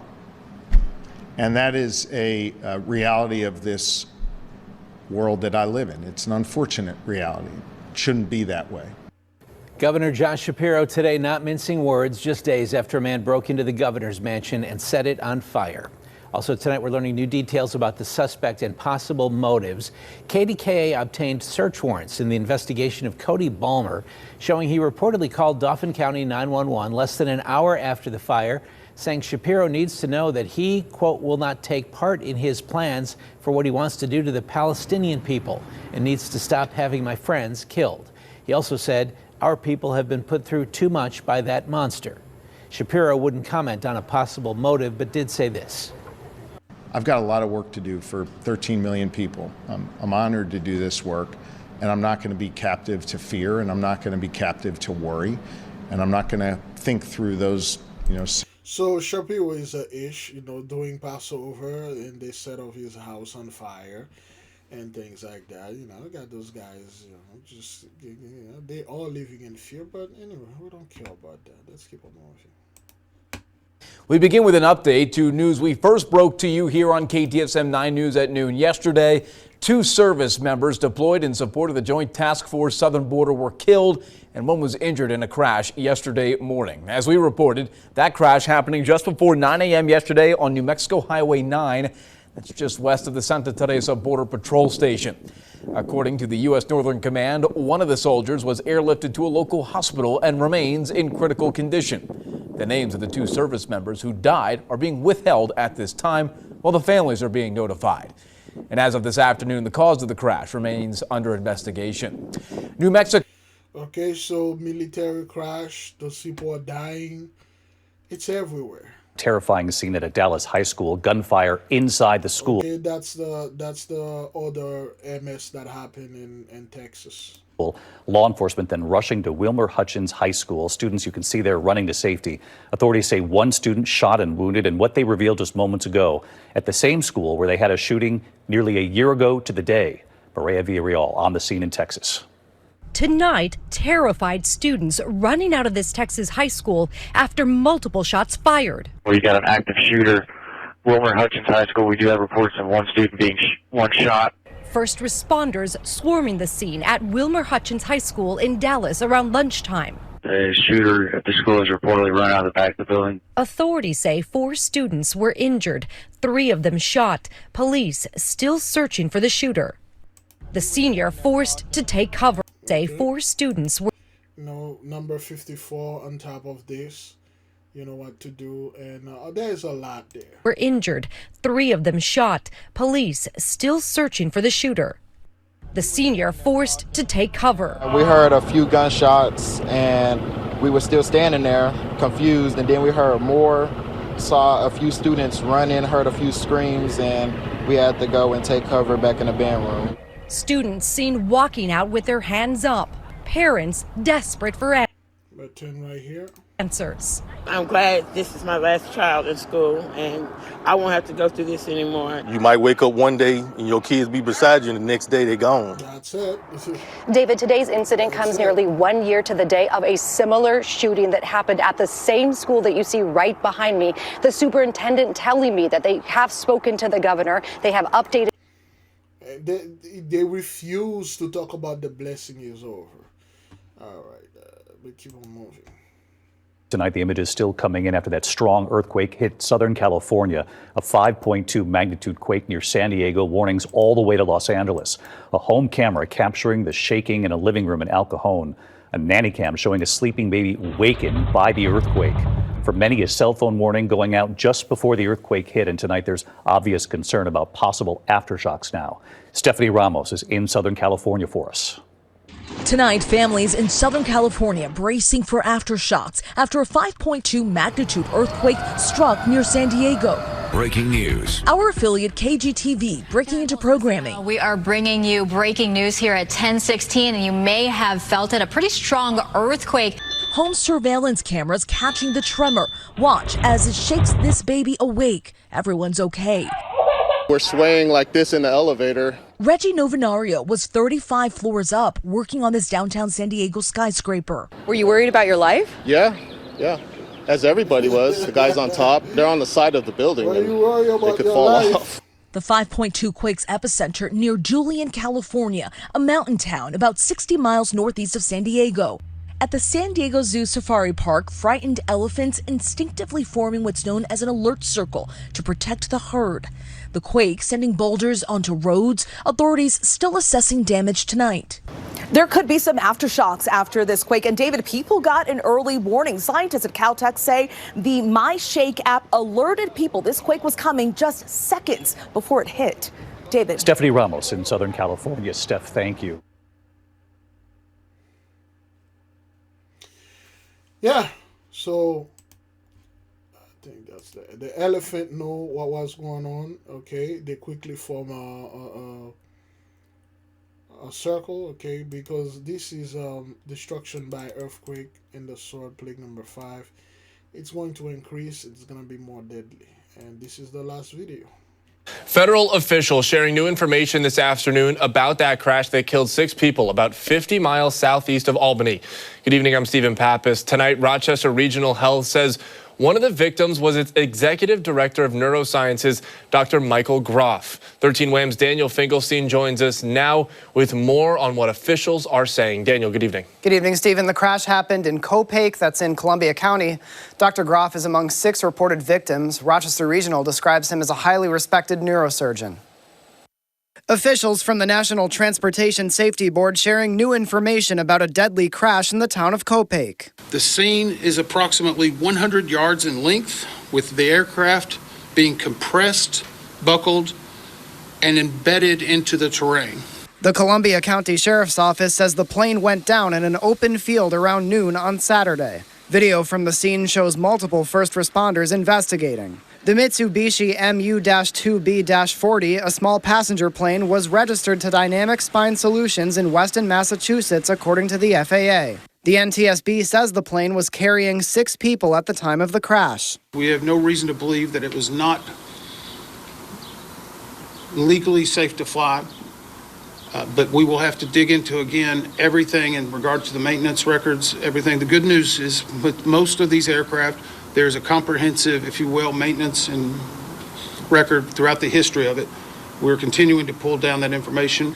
On Sunday, Rochester Regional Health announced that one of the passengers was Dr. Michael Groff, the organization's executive director of neurosciences. We have talked to some of the family members.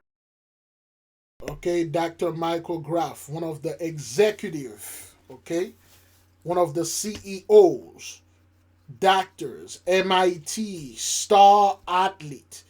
Those are heavyweight. Yet they are dying.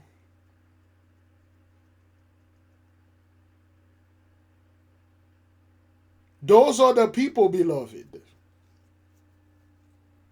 that get all the money, the millionaire, billionaires, but they are dying. Okay, this happened a few days ago, 4 days ago, all right, April 14th. All right, let's listen to the name of the doctor, and then he's a CEO. With most of these aircraft, there's a comprehensive, if you will, maintenance and record throughout the history of it. We're continuing to pull down that information.